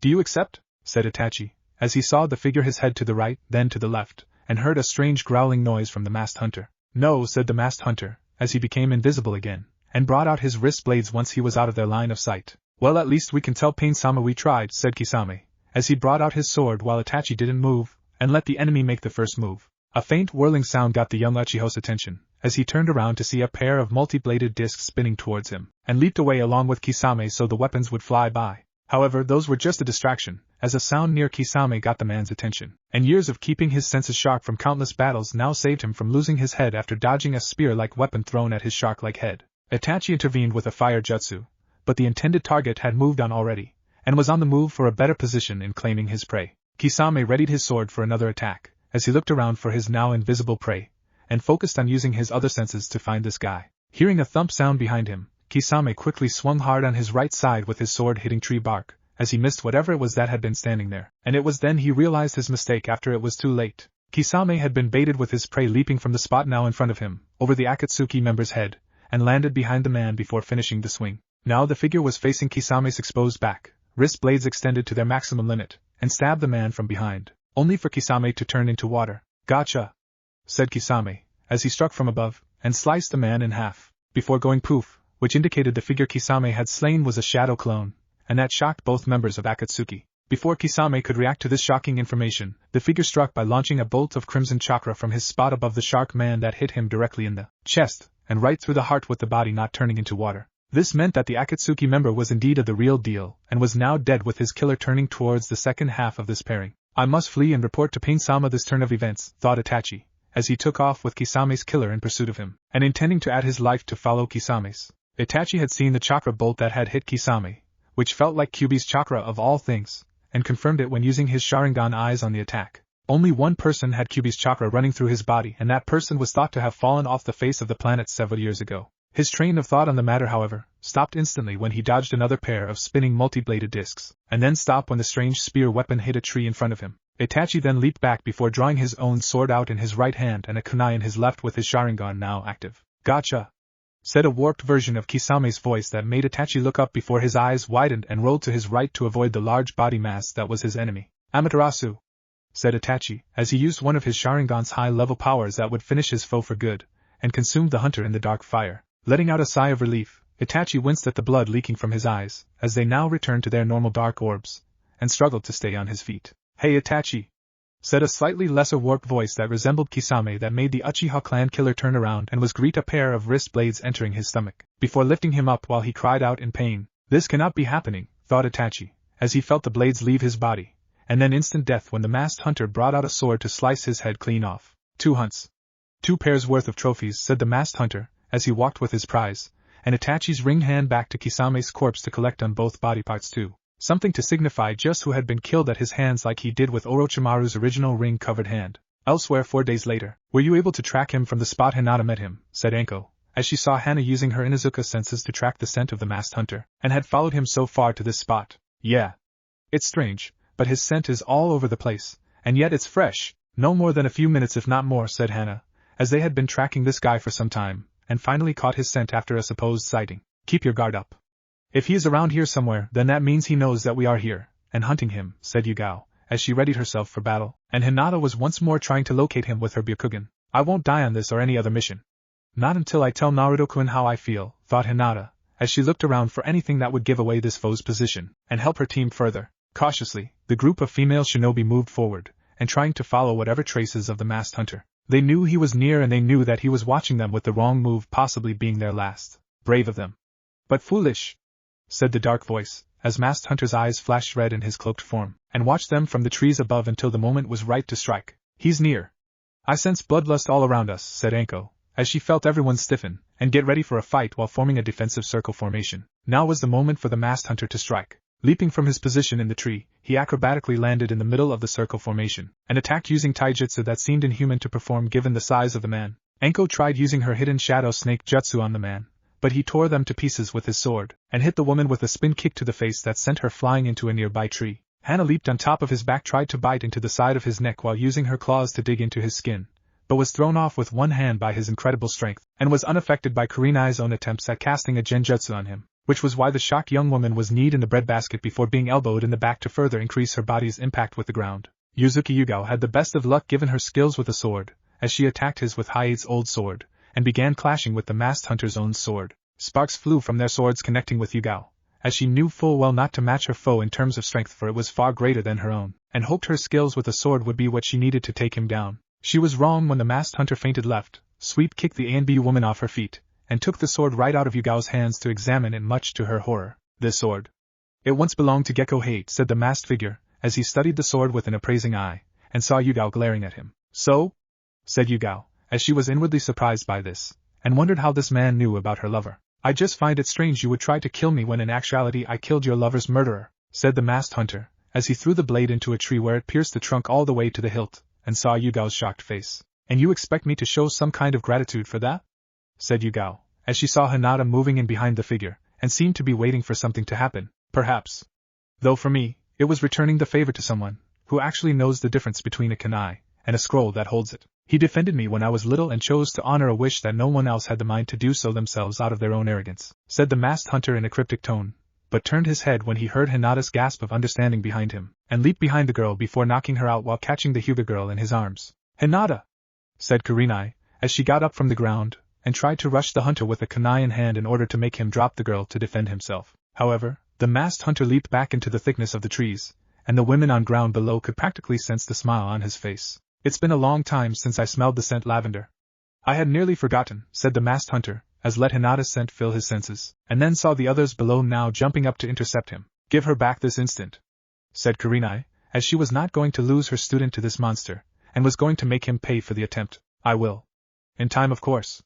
She and I have much to catch up on, said the masked figure, as he leaped away, and shot a chakra bolt from his shoulder plasma canister at the tree's base, causing it to fall in the group's general direction to give him time to escape. Within moments the two were gone, and the group of female shinobi felt fear grip their hearts like never before. The most pure of them was just taken to Kami knows where by a demonic hunter that took skulls as trophies, if Inoichi's beliefs were true, about the missing heads. Chapter 3 Unmasked. The group of female shinobi of the leaf rushed after the masked hunter using his scent mixed with Hinata's own to follow the bizarre trail the man was taking to get away. As they reached the preverbal fork in the road with many paths ahead of them, Hana cursed at the problem before her, as Hinata's scent went in multiple different directions, which confused her since it should be possible, and each woman broke off towards each path Hinata pointed to. When Kurenai went down her path, she prayed to Kami that Hinata was alright, and was thinking up various ways to torture this monster before putting him out of his soon-to-be misery. There was even a ray of hope in her mind, as the masked hunter had more than enough time to kill them all, but chose not to, and that meant there may be some truth to the idea that this monster doesn't kill women. If that is true, he'll soon change his mind when I get through with him,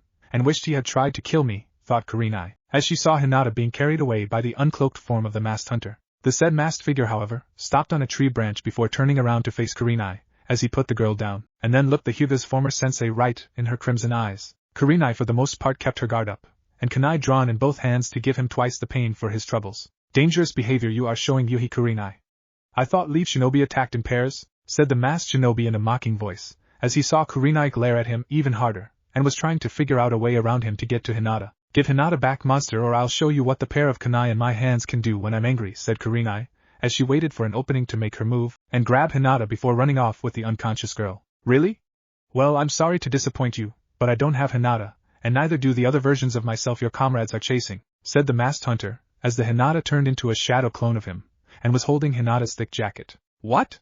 Said Kurenai, as she saw the shadow clone go poof, and dispel before her eyes. You should be commended for trying to save Hinata from me, Yuhi Kurenai, but it was all for naught, and you along with the others will have to report to your Hokage that you've lost someone you hold dear to your heart, said the masked hunter, as he also went poof to indicate that he was a shadow clone, and saw the shocked look on the woman's face before the memory went to the original. All Kurenai could do was fall to her knees and cry out in horror at losing her favorite student to the likes of her kidnapper. Unknown location, time later unknown. Hinata groaned in minor agony, as she was struggling to awaken from the forced slumber her capture put her in, and when she opened her eyes found herself on a bed in a mildly dark room. As her senses came back to her, Hinata realized what happened before sitting up, and checking her body to see that it was still whole with the exception of one thing. She was lacking clothing. She wasn't naked by any means, as she still had her dark gray shirt, bra, and panties on, though Hinata was wondering how he came to be like this. So, the young Hyuga girl got off the surprisingly comfy bed before slowly letting her feet touch the cold floor that made her jump slightly, and walked towards the exit of the room that strangely enough had no door to it.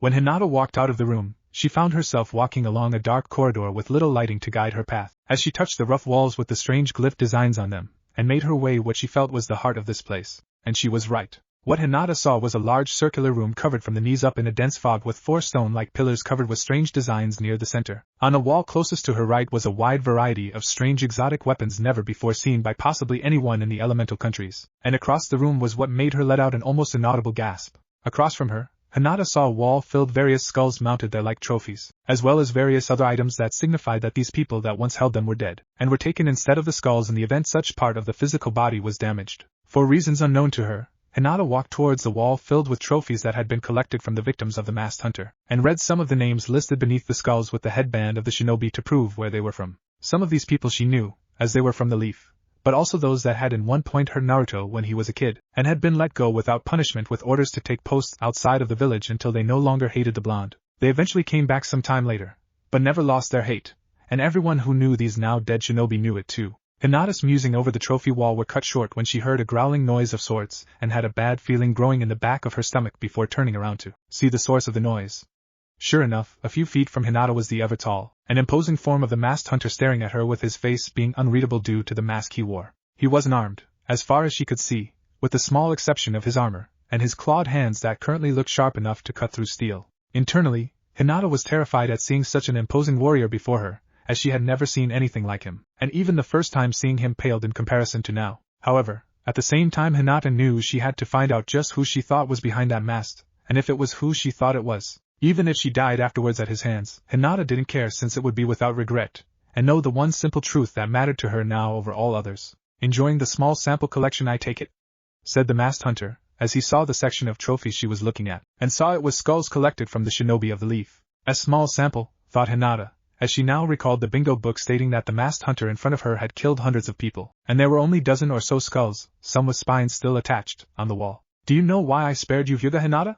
Said the masked hunter, as he saw her looking from the wall to him, and saw how scared she was right now. And no, said Hinata, though it was partly a lie, as she did have a clue, but was afraid to speak it, and be wrong like she feared she would be. You're lying, said the masked hunter in an almost amused voice, as he saw Hinata jump a little in fright at the fact he knew she lied, red in the face, and began spilling out one apology after another in the hopes she wouldn't be his next trophy. Father was right, I was never really good at lying, and too innocent for my own good when it comes to talking to others, thought Hinata, as she had never really lied in her life, and tried to avoid it altogether. I always thought it was cute how you blushed, Hinata-chan, said the masked hunter, as he saw her look up at him, and eyes widening with the look of realization in them. And Naruto-kun?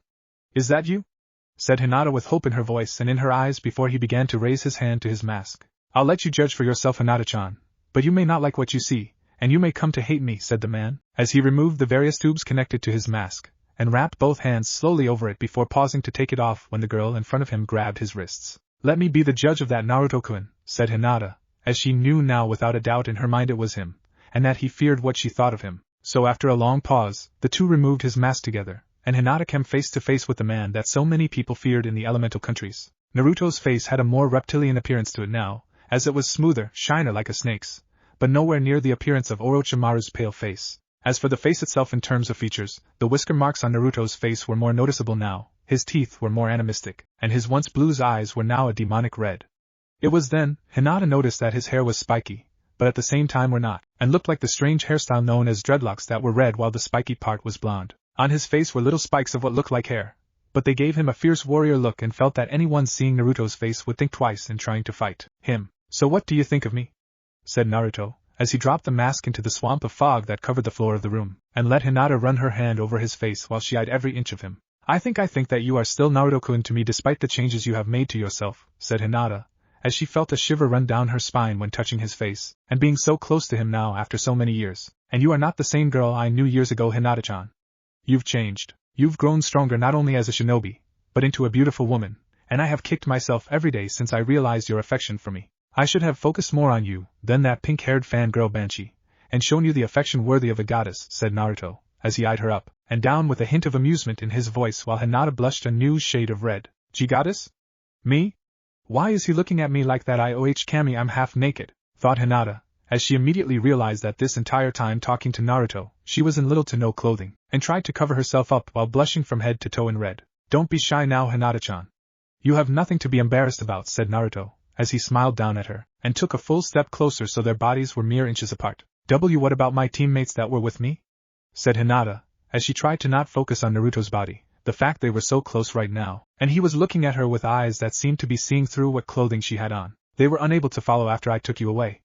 They tried to find me through your scent, but after removing a few articles of your clothing, and using a few of my shadow clones hinged into you with them on, said Naruto, as he let the implication of how he deceived the female Inuzuka enter Hinata's mind, and make her blush further knowing what he had done to put her in this state of being half naked. By now, they've reported me captured, if not dead by your hands, and Tsunade-sama will call for your head, said Hinata, as she felt his hand on her face, and leaned into it in full belief he would never hurt her. Not if you return to Konoha and tell them I wish to become a part of the village, said Naruto, as he saw Hinata look at him in shock, and then wrap her form around him before shaking her head no at the idea. No!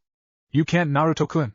Officially, you are still banished, and if you return now even under a mask it could force Tsunade to order your execution. Not to mention you killed so many Leaf Shinobi that it would be political suicide to let you go without some kind of punishment involving physical pain, said Hinata, as she didn't want to imagine Naruto being put in a room filled with shinobi, who hated Naruto before, and now after what he had done knowing full well they would attempt to destroy him. Just tell the old hag to make it a condition of me coming in. As far as Tsunade knows, we are two separate people, and she will gladly make it happen if it means that I am captured within her walls, said Naruto, as he felt Hinata tighten the grip of her hug, and the scent of lavender filled his senses. She will want to know why you made such a strange request, said Hinata, as she knew Tsunade wasn't an idiot, and was going to wonder if the two were indeed not the same. Tell her that I know all about Naruto's past, and that I respect him too much to not seize this opportunity to bring him back to his home, with full immunity on all charges against him and full restitution to his person for past crimes done against him by the Leaf, of course, said Naruto, as he knew Hinata could pull this off, and that through this move could gain everything he wanted from the Leaf,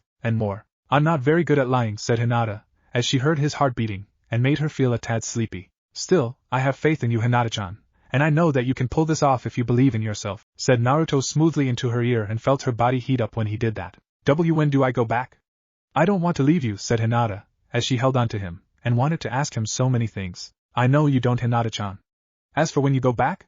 How does a few days sound to you? Said Naruto, as he growled into her ear, and Hinata lost herself in the moment with sleepy eyes. That sounds good, Naruto-kun, said Hinata, as she felt herself falling asleep again, and collapsing into his form. Well, it took over a decade to happen, but you finally got the girl of your dreams, and even I must admit you caught yourself quite the vixen, said Kyubi, as he felt Naruto becoming irked by that, and mentally scowled at the fox. Shut up, fox. Don't make me turn your cage pink and bring out Barney again, thought Naruto, as he had done that when the fox teased him about this during the last 3 years, and had used it only once to make the Kyuubi think twice about the teasing. Okay. Geez, what a bitch, said Kyuubi to himself. What was that? Thought Naruto with a look that dared Kyuubi to repeat what he said. I said what an itch since I have an itch on my back, said Kyuubi quickly, as he didn't want to face Barney and the pink room. Right. Sure you do. I'll let it slide for now since I'm with Hinata-chan, but don't push your luck for ball, and remember I love you. You love me. Piss me off again and I will just reintroduce you to Barney, thought Naruto, as he felt the fox shiver at that, and keep to the darkness of his cell. Naruto-kun, said Hinata, as she was clearly sleeping now, and Naruto scooped her up in his arms before taking to her to a more appropriate bed than the one she was in earlier. Konoha 3 days later. I can't believe this has happened, said Tsunade, as she read the report given to her by Kurenai over and over again while trying to read over the teardrop marks the genjutsu mistress made when writing it. When the team came back, Tsunade could tell instantly by the lack of one member that something had gone wrong, and heard everything about the battle that led up to Hinata's capture. How each of the women broke off to follow Hinata's scent when they found it scattered, only to find the masked hunter had used shadow clones hinged into Hinata while holding a single piece of clothing that she once had on. What was worse, was the meaning behind the lack of clothing, and how it could put the young Hyuga heiress in a situation many young female shinobi shouldn't be in at that age. Even now, Tsunade was debating to label Hinata Mi, or Kia, since the latter was also a possibility if the masked hunter decided to end her life. Tsunade-sama! Tsunade-sama! Come quick! Said Shizen, as she rushed into the room, and panting from running all the way from the Konoha streets to the office. Not being on the run for 3 years put her out of shape in that department. What? What is it, Shizen? Said Tsunade, as saw the woman's face was filled with joy and surprise. It's Hinata. She's back and she's alive, said Shizen, as she saw Tsunade's eyes widen in disbelief, and ran out of the office to see the Hyuga girl herself. Konoha streets sometime later. Hinata smiled, as she walked into Konoha with glow about her that you wouldn't expect from a girl who went on a failed mission to track down a notorious S-ranked criminal, and getting captured in the process. Naruto had provided clothes for her to wear when she left, as he couldn't send her back the way he took since it would make many a man come after her for lust-filled purposes, and he, the former leaf shinobi now hunter, couldn't let that happen. Hinata! Said Kurenai, as she heard about her former student's return, and hugged the girl with all her strength. Kurenai-sensei, it's all right. I'm fine. Really? Said Hinata, as she saw Kurenai looking her over with careful eyes, and knew that the woman suspected something had happened to her. Are you really? Did that monster do anything to you? Rape you? Torture you? Said Kurenai, as she looked for any signs of Hinata hiding those facts by staring into the girl's eyes, and found nothing so far to indicate the Jounin's worst fears. Kurenai-sensei. I said I'm fine. The masked hunter only kidnapped me so we could talk and deliver a message to the Hokage, said Hinata, as she saw Kurenai frown at that, but then again it might make some form of sense, and wondered if that was really true. All right, let's take you to the Hokage. Who will? Said Kurenai, who stopped when the Hokage came, and appeared before them instantly looking at Hinata with careful eyes. I'm glad you are alive, Hinata, but we need to talk privately in my office, and tell me about what it is you saw while with that monster, said Tsunade, as she saw Hinata nod her head, but had a look of seriousness on it that surprised the female fire shadow, and wondered what changed in the younger woman. Yes. We have much to talk about, Hokage-sama, and about Naruto-kun coming home, said Hinata, as she saw the Hokage, and Kurenai frown at that since this was always on the forefront of the younger girl's mind from day one of the banishment. How is that related to what you went through with the masked hunter, Hinata? Said Kurenai, as she saw her former student look at her, and wondered if the masked hunter had offered her something the Hokage couldn't regarding the blonde. It is related for the deal he wants to make with the Hokage. The masked hunter told me he is offering himself up upon entering Konoha's walls, and in exchange for Naruto-kun's banishment from Konoha being lifted. He also wants Naruto-kun to have full immunity on whatever crimes the two councils claim he's committed in the past, and restitution be paid out to Naruto for the crimes Konoha committed against him for the Kyuubi, said Hinata, as she saw Tsunade's eyes budge out of their sockets, and jaw drop with Kurenai doing the same. Why would the masked hunter do this now? The two haven't even met each other. Have they?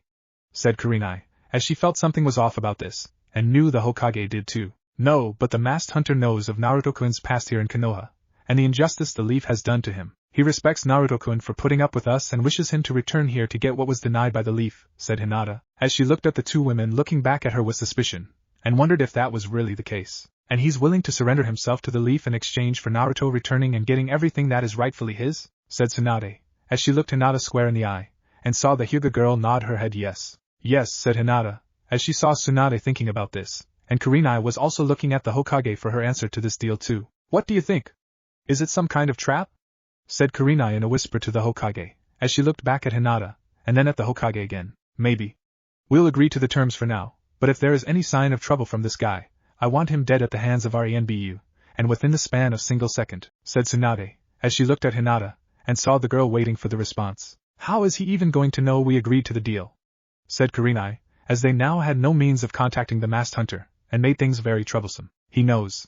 The masked hunter is using a shadow clone to hear everything on the wall of Konoha, said Hinata, as she pointed to the spot where the two older women saw the figure look at them with flashing red eyes before he went poof. Well, that solves that problem, but you still need to tell me what happened while you were his captive. Hinata, said Tsunade, as she looked at the girl with stern eyes, and saw the girl was not afraid to answer her questions. I understand, Hokage-sama, said Hinata, as she walked with the Hokage and Kurenai to the tower to tell them everything they needed to know about the masked hunter. Chapter 4 Bloody Surprise. Tsunade sighed, as she rubbed her temples, and tried to remove the killer headache that this masked hunter had placed on her through his action with Hinata. From what Hinata told her, Tsunade had only a few days to get the banishment lifted off of Naruto through the permission of the Fire Daimyo, or else she would miss out on the opportunity to nab an enemy of the elemental countries. Still, what bothered the slug Sannin turned Hokage was that the masked hunter had just about surrendered himself to the leaf, and all for someone that he didn't know. Granted, Tsunade wasn't going to deny the offer was so much in her favor, as she would jump on it like a 1-month-long casino gambling event, and take the deal no problem. However, there was a problem with this deal, and it was too damn one-sided in her favor that made the female Hokage's old gambling instincts kick in. This deal smelled rotten somehow, and Tsunade couldn't figure out how. Did the Fire Daimyo get back to you, Tsunade-sama? Said Shizen, as she knew the man would, since he felt that a direct line to the Hokage was much more efficient when keeping an eye on his shinobi village, and find out how things are going within it. Yes. He gave the approval for the banishment being lifted and is going to be in Konoha the day the masked hunter surrenders and signs the agreement set up to make this legal, said Tsunade, as she knew he was going to bring a large group of samurai with him for good measure, and she herself was going to have ANBU stationed all around them too in the public square where this would take place. That's good news, but the question now is how do we even contact Naruto to tell him to come home, and even then will he want to? Said Shizen, as she knew some people still hated Naruto for the fox, and their current decreased lifestyle in the leaf. Apparently, from what Hinata told me, the masked hunter will contact Naruto himself, and has set the date for them to enter the village together. Together, as if they were old drinking buddies and dear friends, said Tsunade, as she couldn't believe it, and still wouldn't believe it until she saw them with her own two eyes. Won't that be a sight to see, said Shizen, as she knew that people were afraid of the masked hunter, but to see Naruto walking beside the man together would speak volumes, and maybe even rumors of a partnership between the two. Yeah, it will. The only one that seems to be happy with this is Hinata, said Tsunade, as she couldn't believe the girl's luck, and wondered how much of it rubbed off of Naruto onto the Hyuga heiress before he left 3 years ago. The others are a bit nervous.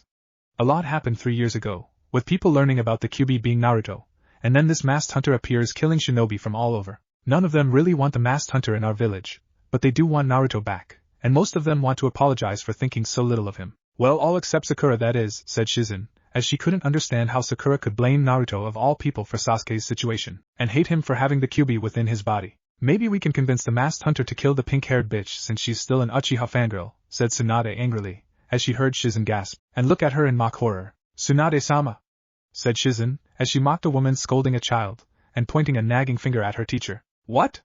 Did I say that out loud? Oops, said Tsunade mockingly, and the two women laughed at the pink-haired girl's expense. Seriously, Tsunade-sama, how are we going to convince Naruto-kun to stay? And not just for Hinata's sake, since she could just leave with him if she wanted to, said Shizen, as she saw Tsunade frown, and just collapse back in her chair. I don't know, Shizen, but the councils will not like it, and even with their powers being stripped the next to nothing they will demand Naruto be punished for his actions after his banishment, said Tsunade, as she knew they were on her case about this the moment they found out, and kept on making the desire to punch them right out of Konoha very tempting. Kakashi hasn't been the same either, said Shizen, as she saw the man was depressed beyond reason, and looked ready to kill himself just as father did. Serves him right. He trained the Uchiha, abandons his other 2 students with one of them being in the chunin exams against the hate-filled Hyuga prodigy, and with the power to shred a person's internal organs. It was even sheer luck Naruto found Jiraiya to fix the seal on him and teach him how to use the fox's chakra, said Tsunade, as she had a few choice words with Jiraiya about his teaching ethics regarding the boy, and how one does not teach someone to use demonic chakra by shoving them into a ravine. Oh yeah? Jiraiya was in the hospital for some time with that lesson stuck in his head, and again later on in a far worse condition when Hinata found out. With Naruto a few days later, Naruto grinned behind his mask, as he stared at Konoha from his current position, and wondered how they would react to him being what he was now. Would they simply piss themselves? Shit themselves?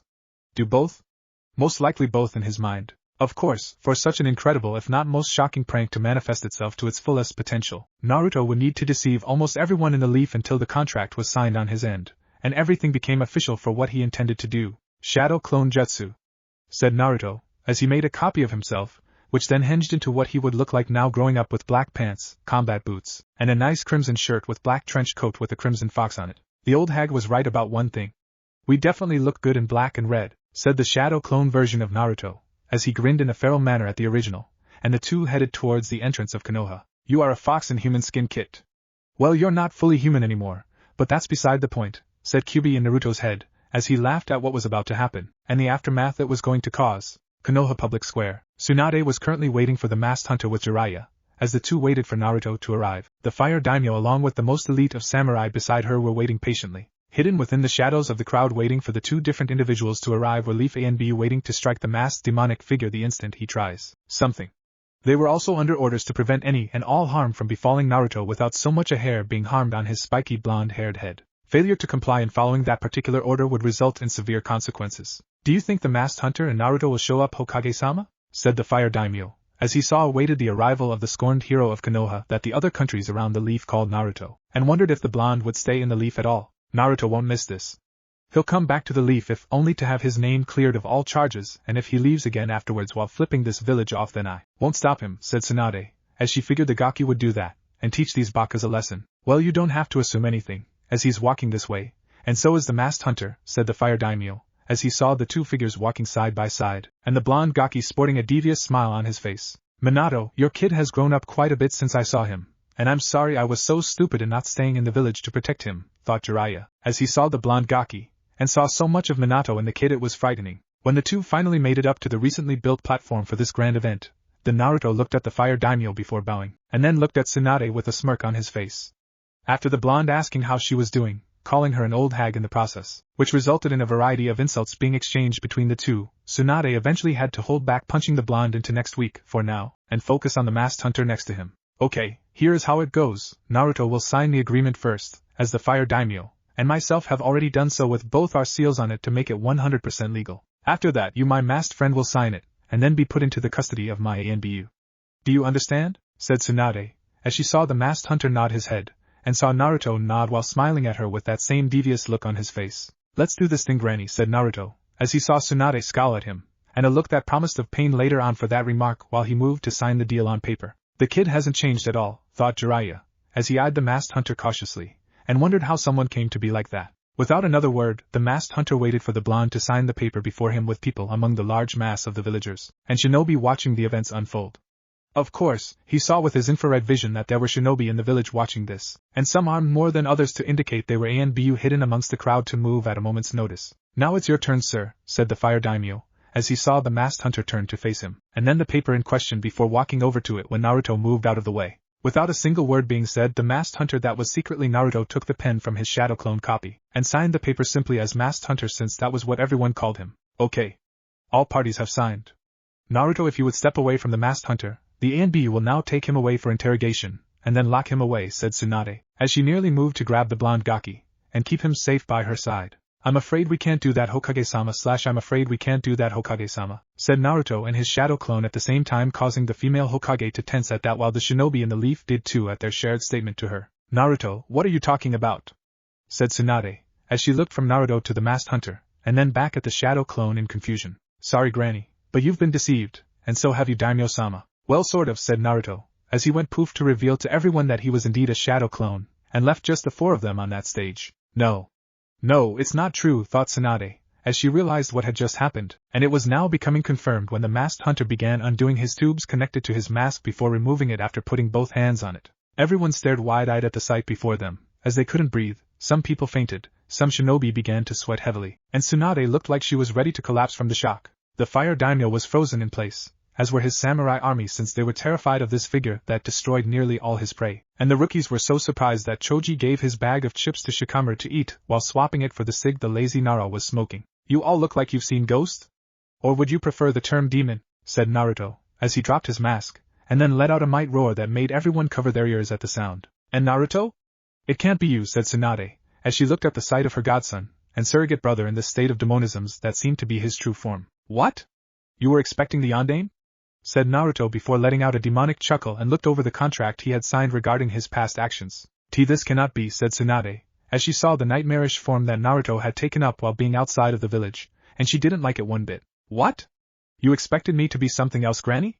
You should really thank old Danzo team for sending all those Root A and BU after me after I left. Bastard wanted to mold me into his little weapon to overthrow you so he could become Hokage. Fell off a cliff during a battle and landed in a ravine where I stumbled upon an interesting place. A place where I could unleash a side of me I never knew existed or thought was even possible to have, said Naruto, as he had one of his clawed fingers stop at sentence in the deal that made everything all the sweeter upon his return to Konoha. Uzumaki Naruto is hereby fully pardoned of all past crimes against Konoha up to the point of signing this document on the dates specified below. But look at what you've become. What you did to the shinobi of the leaf if not the other shinobi villages, said Tsunade, as she saw Naruto didn't really seem to care about that, and just grinned at her with that demonic feral smile. Like I care what happens to the fools within the leaf. You know as well as I do, all of those I killed that were from the leaf were all connected to the abuse I suffered as a child, and it was high time that they paid for their sins against me. The old man sent them away, but when they came back, they wouldn't learn their lesson, and so I vowed in secret to get my own revenge. How I did it would be up to me and on my terms. As for the others from various shinobi villages, I am sorry I had to kill Sunanin Baki, but I owed Gecko hate, and I knew Gaara-sensei from the chunin exams was the one responsible for it. I already sent a letter to Gaara explaining myself, and that the man I killed was worthy prey, said Naruto, as he saw Tsunade looking at him in shock, and the fire daimyo was still frozen from hearing all of this. What about the leaf itself? Don't you want to regain the lost bonds you had with the rookies or you're the Jounin senseis? Said Jiraiya, as he couldn't believe his just starting out to be apprentice was, and saw the now young man look at him with red eyes that sent chills up his spine. What about it? This place hated me the moment they learned of the fox in my body. As for lost bonds, almost of them are too scared to even look at me the same way as before, said Naruto, as he looked in their direction, and saw them flinch at his gaze like they were looking at a vengeful demon. Almost all of them? Said Jiraiya, as he saw Naruto grin at him, and then turned to see the figure of one Hyuga Hinata walk up to the steps before standing face to face with the former shinobi of the leaf. This wouldn't have been possible without Hinata-chan, said Naruto, as he proceeded to kiss Hinata right on the lips, and Hinata herself was returning it. Again, people were stunned further into silence, and could not begin to think for minutes on end on how to act on this. Of course, like all shocking moments, it came to an end, and this one ended when Danzo along with his Root A and BU appeared all around them with weapons drawn. You are under arrest for deserting the leaf and killing Leaf Shinobi Demon Brat, said Danzo, as he didn't really care what slip of paper the boy signed with the Hokage and Fire Daimyo's seal on it. If it isn't my old enemy Mr. Old One-Eyed Team, and his merry band of root but fuckers. I was wondering when I would get a chance to get my pay back on you for what you pulled to help get me banished. How has life treated you? Poorly, I imagine, since Orochimaru and Kabuto are dead and your secret partner to take down the leaf is no more, said Naruto, as grinned at the sight of Danzo's shocked face, and the angry look the man had at losing his outside asset in taking over the leaf village. So it wasn't just Orochimaru wanting to stay hidden from the Akatsuki organization that I haven't heard from him recently, thought Danzo, as he saw Naruto's wrist blade on his right arm extend, and the boy looking hungry for a fight. You really are a stupid baka for trying to fight me, Danzo, and with such a large group of weak shinobi. After all, I did kill Hoshigaki Kisame and Uchiha Itachi, so this is no real challenge for someone like me, said Naruto, as he saw Danzo now look at him with fear in his eyes, and the Root Anbu took a step back. You're bluffing, said Danzo, as Naruto let out a laugh that sent shivers up the old warhawk's spine, and everyone else's too. Do I? I have their ring-covered hands, Kisame's sword Samahata, and their skulls from their bodies hanging on my wall as trophies. I showed you, but then you might try to take them, and that would be a very bad thing to do, said Naruto, as he pulled out a shuriken disc with his left hand, and he was just daring them to fight him, while Hinata was in her gentle fist stance ready to help defend him from harm. Demon abomination! Kill him! Kill him now! Said Danzo, as he pointed his caned hand at Naruto, and the Root Shinobi charged forward with weapons ready to spill the young man's blood. So many people attacking, and wanting me dead.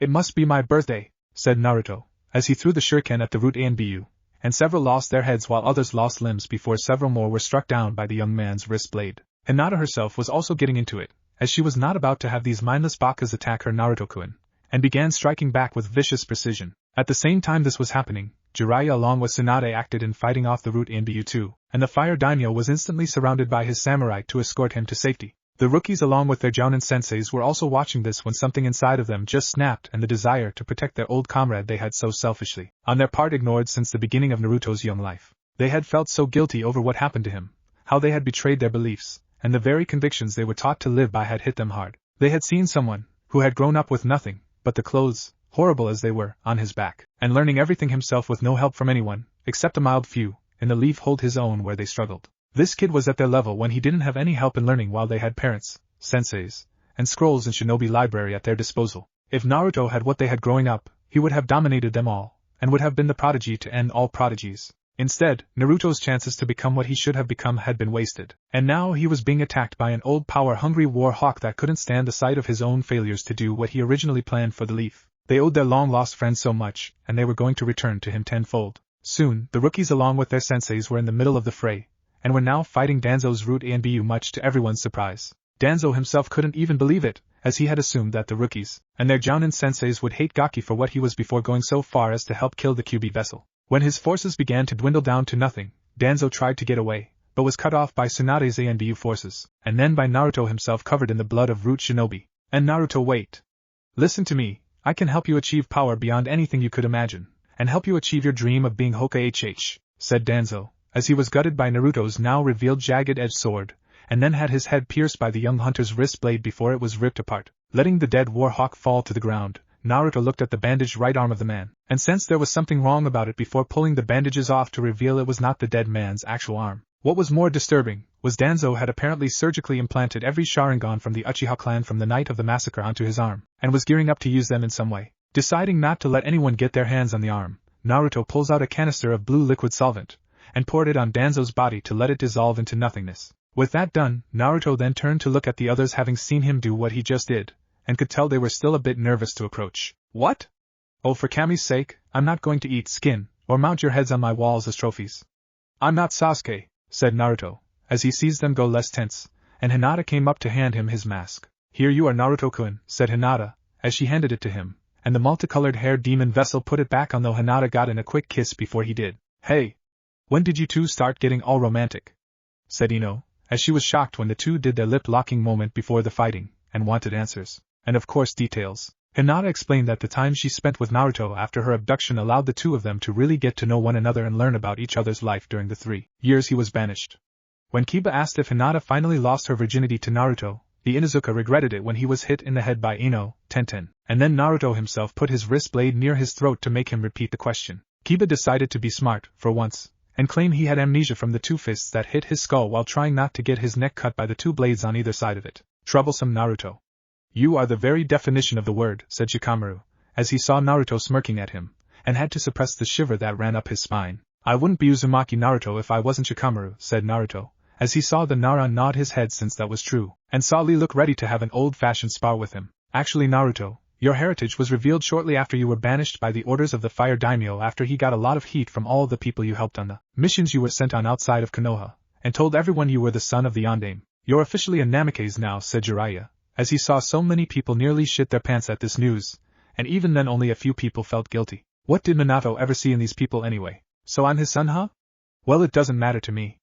I'm still Naruto, and I'm not going to act like you think I should act. I'm going to be whatever it I think I should be, and if you don't like, then you can go in a hole somewhere to die, said Naruto, as he knew that so many people would want him to be like his old man, and say Minato was like this or Minato was like that to him. Naruto was his own man, and wasn't going to change because of someone else's standards they believe were set by his old man. Fair enough, but could you at least move back into Konoha again, Naruto? I mean, you are fully pardoned of all your crimes against the Leaf, and I could teach you everything I should have taught you when you were growing up, said Jiraiya, as he had gotten the crap kicked out of him by Tsunade, and Hinata for being a piss-poor godfather. Of course, Tsunade got her ass kicked by Hinata too when the Hyuga girl found out the woman was Naruto's godmother, and further proved a long-standing quote from the first Nara clan head. Women can go psycho kung fu whoop bitch on you and anyone else when angry. If they are angry, do not look them in the eyes, do not make a sound, and in another country for the next couple of decades until they calm down. Otherwise you're fucking dead. I suppose for a time I will stay in Konoha, but it's only temporarily, said Naruto, as he saw them a little relieved, but were sad to hear Naruto only staying for a short time, and not permanently. And during that time, Naruto-kun is spending his time with me, thought Hinata, as she was not about to have anyone ruin her time with Naruto, and was going to milk every second she could with him. I need to convince Naruto to stay on a more permanent basis. But how can I, thought Tsunade, as she wanted Naruto to stay in Konoha, and needed her surrogate brother to stay in the Leaf. Though the problem now was how to convince Naruto to stay in the Leaf permanently. Chapter 5 Marking Territory. Naruto was in the Namikaze clan estates, as he had been given everything that was his inheritance despite some minor protest from the 2 councils. But that was stopped when his wrist blades were drawn, and his laser-guided dual chakra casters aimed at certain people in the room. After that, the demon vessel that was once banished from his village had entered the home that was rightfully his for the first time in over a decade and a half since he was born. Hinata wanted to come with him, of course, to be his emotional support in all of this, but Naruto told her not to since he needed to do this by himself, and would call for her when his time in it alone was over. Hinata understood, as this was an emotional and private moment for Naruto in being in the home of his long-deceased family that many had long forgotten. Naruto walked along the halls of the large building to see it had gathered quite a bit of dust over the years since his father had put up blood seals over the place to keep anyone aside from family from entering. In the main area, Naruto saw the picture of his parents together in a family portrait that was no doubt made shortly after they were married, and no doubt happened before he was conceived. So many feelings rose within Naruto's being, as he looked at the large portrait of the two, and wondered what was the right emotion to feel in regards to his parents. Naruto knew his mother died giving birth to him, as he saw such memories thanks to Kyuubi finding and preserving them for when the time was right to see them. Kushina knew what her husband was going to do in regards to their son, but Naruto could see from the memory that she would have loved him no matter what, and would have protected him from the Bakas that wished to destroy him within the leaf. Naruto's father, however, that was a different story. Naruto's father, who was Namake's Minato, tried to do a noble thing, and screwed it up in the belief the village would follow his dying wish. The man himself had even admitted that it would most likely not be the case right before his own death, and yet had not done anything to ensure some kind of safety net for him. What really burned the hunter's blood more than anything was the fact his own godparents had left him, and knew that they needed to be by his side. And where were they during his time suffering? Gambling, peeping, and getting drunk almost every night to shut out the voices in their head to take care of their godchild. Naruto also blamed them too for his suffering, as well as he believed that his father should have done something to make sure that he was loved should the two back out of their responsibilities, and the old monkey lose his spine after becoming Hokage again. Though that was all in the past now, as nothing could be done to correct it, and Naruto didn't want to think about it any more than he had to. Looking away from the picture, Naruto headed towards the clan library, and see just what his old man had left him there that was worth looking at. Konoha Memorial Stone. Several hours later, Kakashi stared at the large stone where so many people close to him had died, with the list being pretty extensive like so many others. His teammates, his sensei's wife, the Sandaime, and shinobi comrades that were sent out on missions that cost them their lives. When Tsunade summoned him to her office, she had cut to the chase, and yelled in a demanding voice why he had ignored Naruto for the chunin exams finals. His answer? Sasuke was fighting the best and only deserved to be trained by the best. Oh yeah. That was a great answer. Tsunade put him in the hospital for that, and he wasn't out for a whole 2 weeks. When he did get out, Kakashi was told that he had betrayed the very code he lived by, and betrayed one of his students in favor of another that had turned traitor. Not only that, but the Fire Daimyo had seen fit to remove any kind of restriction placed on Naruto's heritage, and announced that the boy was in fact Minato's son. Apparently, the Sandaime in his infinite wisdom had felt that Naruto's identity should be kept a secret from all but a select few, and that he should grow up living a normal life. As if anything about the kid's life had been normal. You always were so predictable in your actions, Hatake, said Naruto, as he uncloaked himself, and appeared behind the Jounin. Hello Naruto, said Kakashi in a depressed voice without looking back to see his former student. Lost on the road of life again?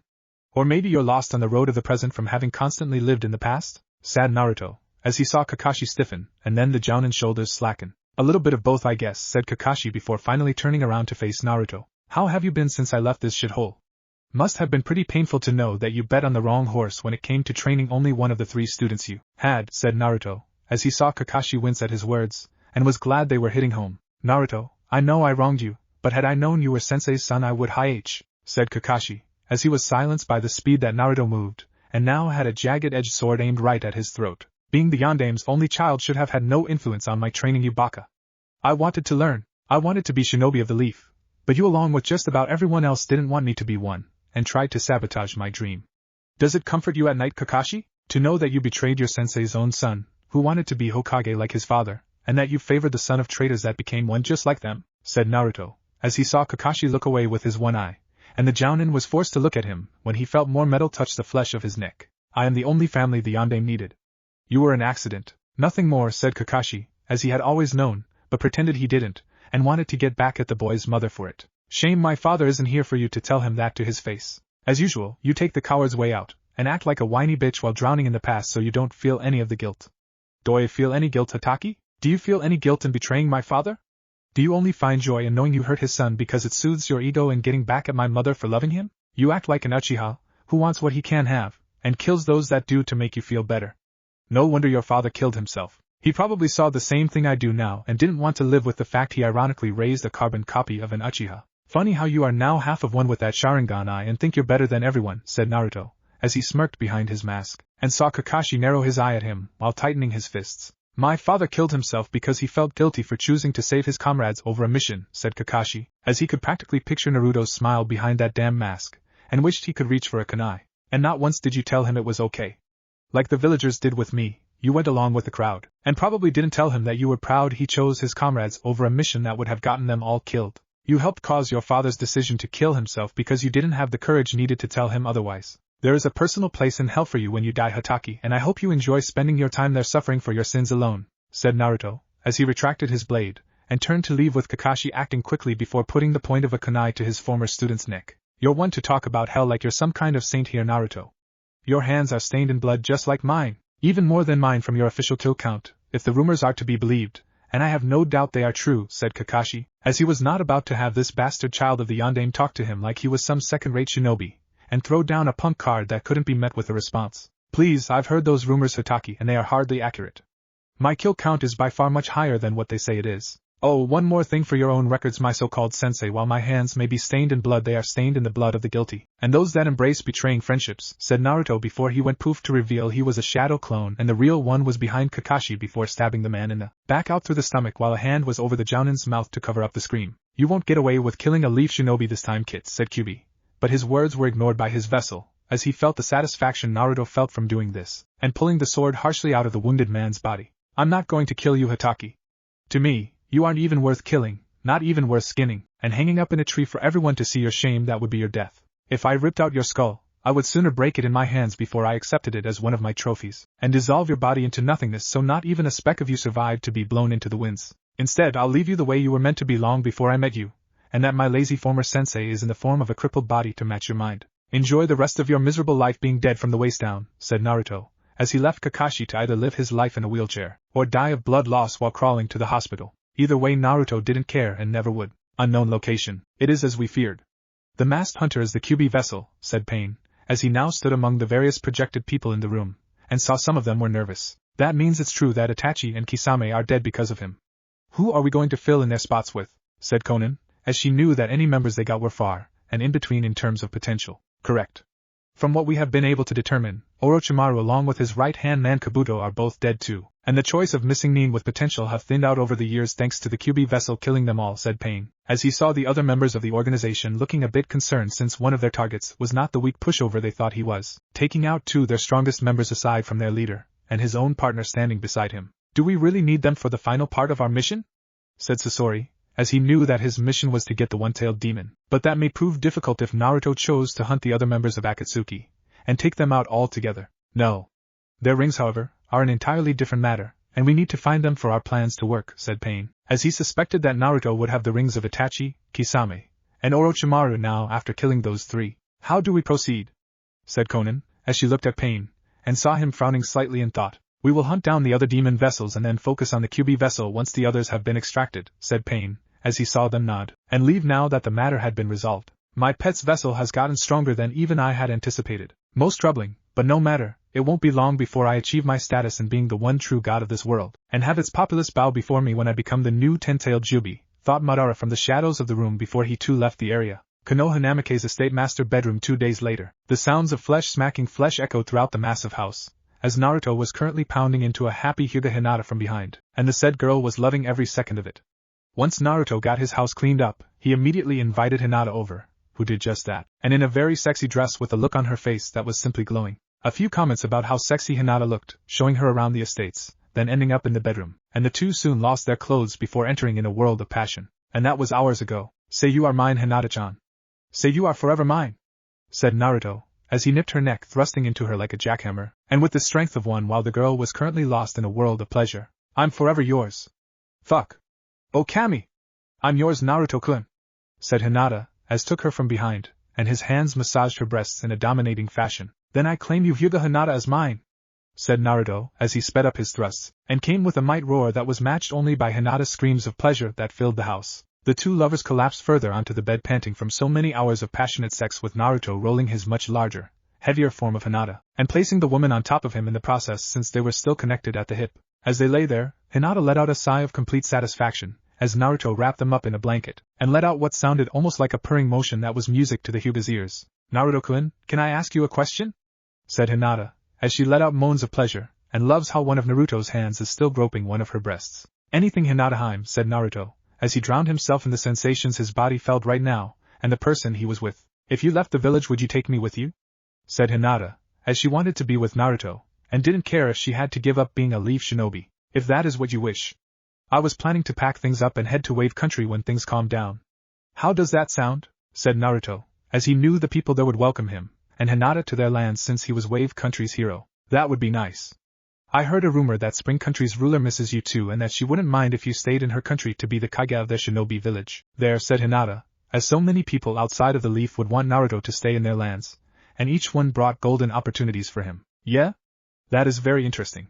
I become a Kage of the shinobi village within Spring Country, gain an alliance with Suna, and trading rights with Wave Country would be interesting, said Naruto, as he knew from the letter Gaara had sent him earlier yesterday that he now understood why Baki had been killed, and held no ill will towards his fellow demon vessel. You would make a great Kage of any shinobi village, Naruto-kun, said Hinata, as she felt him stir a little, and felt a certain part of him coming back to life. And an even better Kage with you by my side, Hinata-heim, said Naruto, as licked her earlobe, and giving signs of another round in bed. You insatiable Naruto-kun, said Hinata, as she flexed her body with the help of using her Hyuga-born chakra control skills to stay attached to him, and now straddle his waist. You have only yourself to blame for that, Hinata-heim. And that action you just did also tends to get one's blood pumping to a certain area of the body, said Naruto, as he thrust up, and making Hinata gasp in pleasure. And what a certain part of you it is, thought Hinata, as she began to ride Naruto, and felt his hands once more on her impressive bust. Hinata could get used to this. Hokage Tower 2 days later. Tsunade sighed heavily, as she rubbed her temples to keep the mind-splitting headache that threatened to destroy her at bay, and looked at Naruto with pleading eyes. Eyes that had no effect on him whatsoever, as she had spoke to him for the last hour on what his plans were while staying in the leaf, and she didn't like what he said. Naruto had made it clear that his time within the leaf was going to be temporary, as that had been made clear by the young hunter's few choice words for the people within it, and wasn't going to live in an arrogant village any longer than he absolutely had to. Tsunade had tried to convince him to reconsider since his return to the leaf would go a long way to having the village become what it once was. Naruto responded that you can change the face of the Hokage of the leaf, but the people within it would for the most part always be arrogant bakas, and those that aren't being in the minority. Please reconsider, Naruto. You still have friends here. You saw what they did for you when fighting those Root Anbu. Doesn't that prove to you that there is hope for the village, said Tsunade, as she saw the once more masked form of Naruto in his exotic armor along with the regal-looking robes with the Namikes and Uzumaki symbols on it to let everyone know just who was in the leaf that the people once hated. No. Not yet.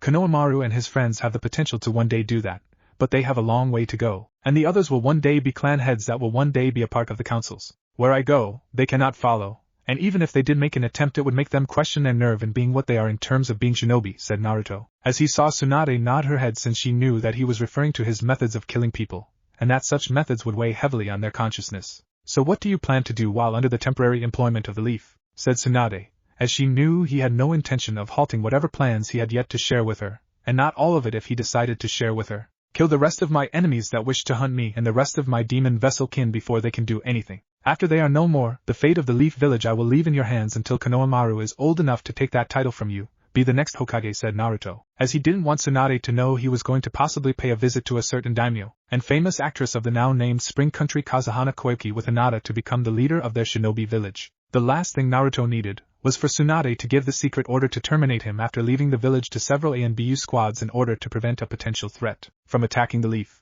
I still wish you would reconsider staying in Konoha on a permanent basis, Naruto. Those that care about you would wish for you to stay too, said Tsunade, as she hoped that the idea of staying for the people that did care would cause the hunter to reconsider, and be a permanent asset of the Leaf. And on a personal note, be her surrogate brother once more instead of this noticeable gap between them that seemed so awkward for Tsunade, and have that family bond that she wanted so much from Naruto. Again, the answer is no, and I won't change my mind simply to appease your aching heart, Tsunade.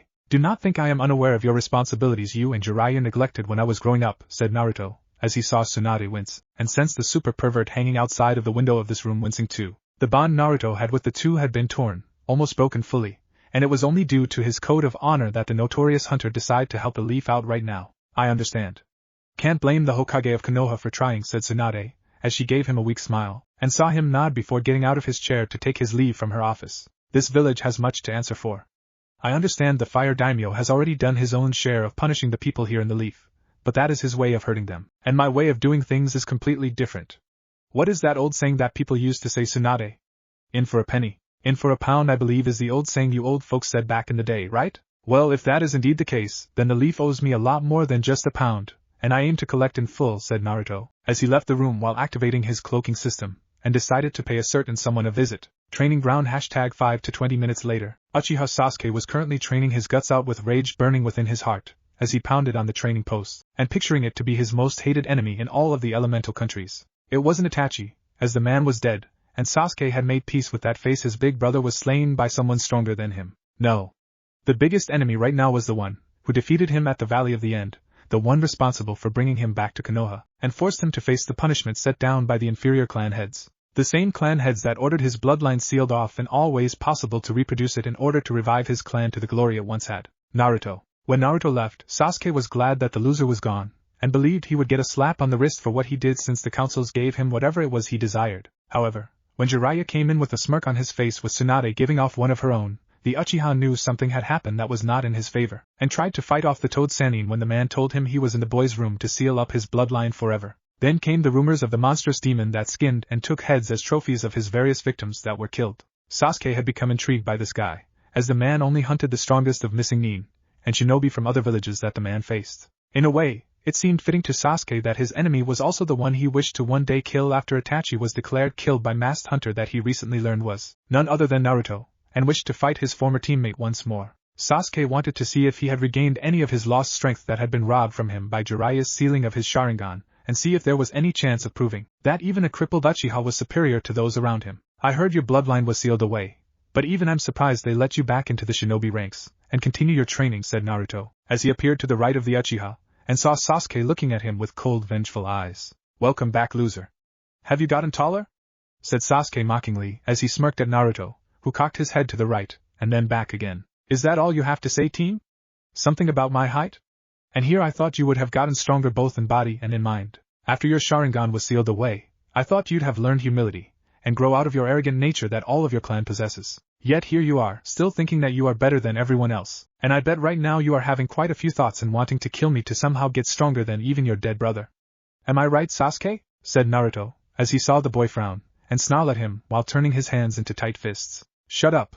Regardless of my Sharingan being sealed away, I will always be better than you, loser, and I will prove I'm better than everyone in Konoha when the time is right, said Sasuke, as he got a laugh from Naruto, and it was a cruel cold laugh that brought chills to the Uchiha's spine, and here I thought Uchiha Sasuke had no sense of humor. Let me ask you something, Sasuke. When we were at the academy, didn't it strike you odd that the teachers would ask me questions no one at the academy could answer? That my papers always seemed to be harder to figure out, but the teachers ignored why it was, and that any questions I asked was met with being kicked out of the classroom during the entire lesson? Ever wonder if that was never the case? That people didn't hate me? That the teachers had actually encouraged my development rather than hinder it, and I had a family to teach me things about life that your clan did with you? Ever wonder what it would have been like if Kakashi trained me like he did you? I would have been a high-level jounin in a good 2 years while you would just barely be qualified to become a chunin since you were late for the chunin exam finals, said Naruto, as he saw Sasuke looking like he was about to have steam coming out of his ears in rage, and all because of the one simple truth the Uchiha knew was undeniable, that Naruto was right. Sasuke had everything handed to him, while Naruto had nothing, and still Naruto had been the stronger of the two of them when it came down to the two of them fighting. It doesn't matter. You were never worthy of having the power this village gave me, and you could never hope to understand how to properly use it, said Sasuke, as he was once more rewarded with that same cruel laughter from the masked demon vessel. You think I don't understand power, Sasuke? I have the Kyuubi sealed inside of me. I can use its power if I have to, but I choose not to because power is not something to be tossed around, or abused like you would no doubt do if it was in your possession. It requires finesse and control to wield power, Sasuke. If you lack either, the destruction you would cause would be unimaginable, and innocent blood you spill would be on your hands forever, said Naruto, who saw Sasuke smirk, and shrug his shoulders. Like I care about innocent people. I only care about myself. Everyone else is just cannon fodder and a stepping stone on my way to achieving what should rightfully be mine, said Sasuke, as he got into a fighting stance, and if he could see through Naruto's mask he would see the devilish smile across his former teammate's face. That is the difference between the two us Uchiha. I may spill blood, but it will never be that of an innocent person, and I will never betray others for more power. It's no wonder your brother killed your clan since they were all power-hungry bakas just like you, said Naruto, as he knew just how to provoke Sasuke, and saw his former teammate now looking infuriated beyond measure. Damn you, Naruto. When I kill you, I'm going to mount your head on my wall as my own prize trophy, and then I'll bring that Hyuga slut Hinata over to my house to see it before I make her my bitch, said Sasuke, as he charged at Naruto, who stood perfectly still, and waited for the Uchiha to dig his own grave. It was long overdue for the Uchiha to learn humiliation, and you can't spell humiliation without humility. When Sasuke did get close enough, Naruto drew his sword in a flash, and seconds later the bloodline crippled Uchiha was now physically crippled with 2 limbs now severed from his body. Sasuke screamed out in pain, as his left leg along with right arm had been severed off at their respective limb junctions of knee and elbow, while Naruto himself let the screams become music to his ears. "You're so pathetic, Sasuke. Just like your sensei. I hope you share a room together in the hospital ward, since he's just as crippled as you in more ways than one. Perhaps you two can talk on how you let your arrogance and pride help cripple you both long before my blades ever did that deed," said Naruto, as he left, knowing that the ANBU would be here any minute, with Tsunade watching his actions with the Sandaime viewing orb, and moving to save the life of the Uchiha. Slums. The apartment complete, Naruto walked into his old, slowly falling apart home that was his place of living for over half a decade, as he was kicked out of the orphanage at the age of 4, and had to live off garbage for the next 6 months before the Sandaime finally took time to notice him long enough to set up a place here. Looking back on it, Naruto wished that what he was now was also watching over himself back then, and got the Sandaime like the old baka he was. But now was not the time for wishing vengeance on those that could not feel it, as Naruto had means of getting it in other fashions, and hoped the old Kage was seeing this from within the deep regions of hell. Walking into the building, Naruto made his way to the apartment landlord, who was an old arrogant baka, and on several occasions beat him with a cane for no apparent, at the time, reason. Stopping at the wooden door, Naruto knocked several times, and waited for the door to open before he yelled the bitter old man that hurt him while living here. The old man looked the same, as he did back then, and seemed to be frozen in time in terms of showing age. At first, the old man's eyesight had prevented him from seeing Naruto clearly, but once he did, the old man instantly tried to shut the door, and failed to, considering just who it was that he was trying to keep out. With a demonic roar, Naruto destroyed the door, and sent the old man that was once his apartment landlord flying across the room. The old man tried to sputter out some words, whether they were that of apologies, or further insults was unknown, since Naruto didn't care, since it was time to get his pound of flesh from the bastard. All Naruto wanted out of the man while cutting him to pieces was the screams of agony and gurgling sound the old man made before dying from his injuries while drowning in his own blood. And by Kami, he got it, and then some. It's good to be me, thought Naruto, as he took out explosive tag, but had an additional seal added to it to make the explosion go off with that of others that were placed within 50 feet of the first one. Within 20 minutes, the apartment was ready for demolishing, and Naruto did just that after making a hand sign that triggered the original placed in his old room. And in that same moment, the people of Konoha knew just who it was that marked the Leaf Village, and made it his own by marking it as such. Naruto had marked his territory within Konoha, had shown that those that wronged him were on notice, and he didn't regret any of it. Make Jiraiya's early attempts at cloaking. Jiraiya fumed at the way his late student's son was able to cloak himself and become invisible at will while not being detected by anyone. It should be used for other far more noble purposes, like peeping on all the hot women from within female section of the hot springs, which was why Jiraiya was now, after failing to convince Naruto to make him one, if that was possible the jury was out on that, decided to try doing it himself, and beta testing it in the hot springs. Of course, at the time of coming up with the idea of trying to be invisible, the super pervert side of Jiraiya's brain had taken over for the purpose of using it for just that, and asked for the stupid side that was its neighbor for help. "Oh Jiraiya, you ever so stupid baka, how we hardly knew, and almost pity you. Almost. That's it, baby. Soak yourself in water. Oh Kami, look at that one. Take off the towel. Take off the towel. Oh crap, they spotted me," thought Jiraiya, as he was looking through a small peephole through a part of a fence he was holding, and was currently with his back against the rock wall portion of the hot springs. Was it mentioned that all the women in the hot springs were all female shinobi from the IT department, and that they were being trained by Mitarashi Enko herself? Was said woman also in the hot springs? No, well they were, and they were pissed off that the famed self-proclaimed super pervert was peeping on them. "Kill him!" yelled the group, as they descended up Jiraiya, and made him cry out for his mommy. As stated before, we hardly knew, and almost pity you, Jiraiya. Almost. What if Naruto has Predator Bloodline Chunin exams? And thanks for watching my video till the end. If you enjoyed this content, then do consider subscribing to my channel, and leave a like if you guys need the next part. Comment down, and thanks for watching the video, and see you guys in the next video.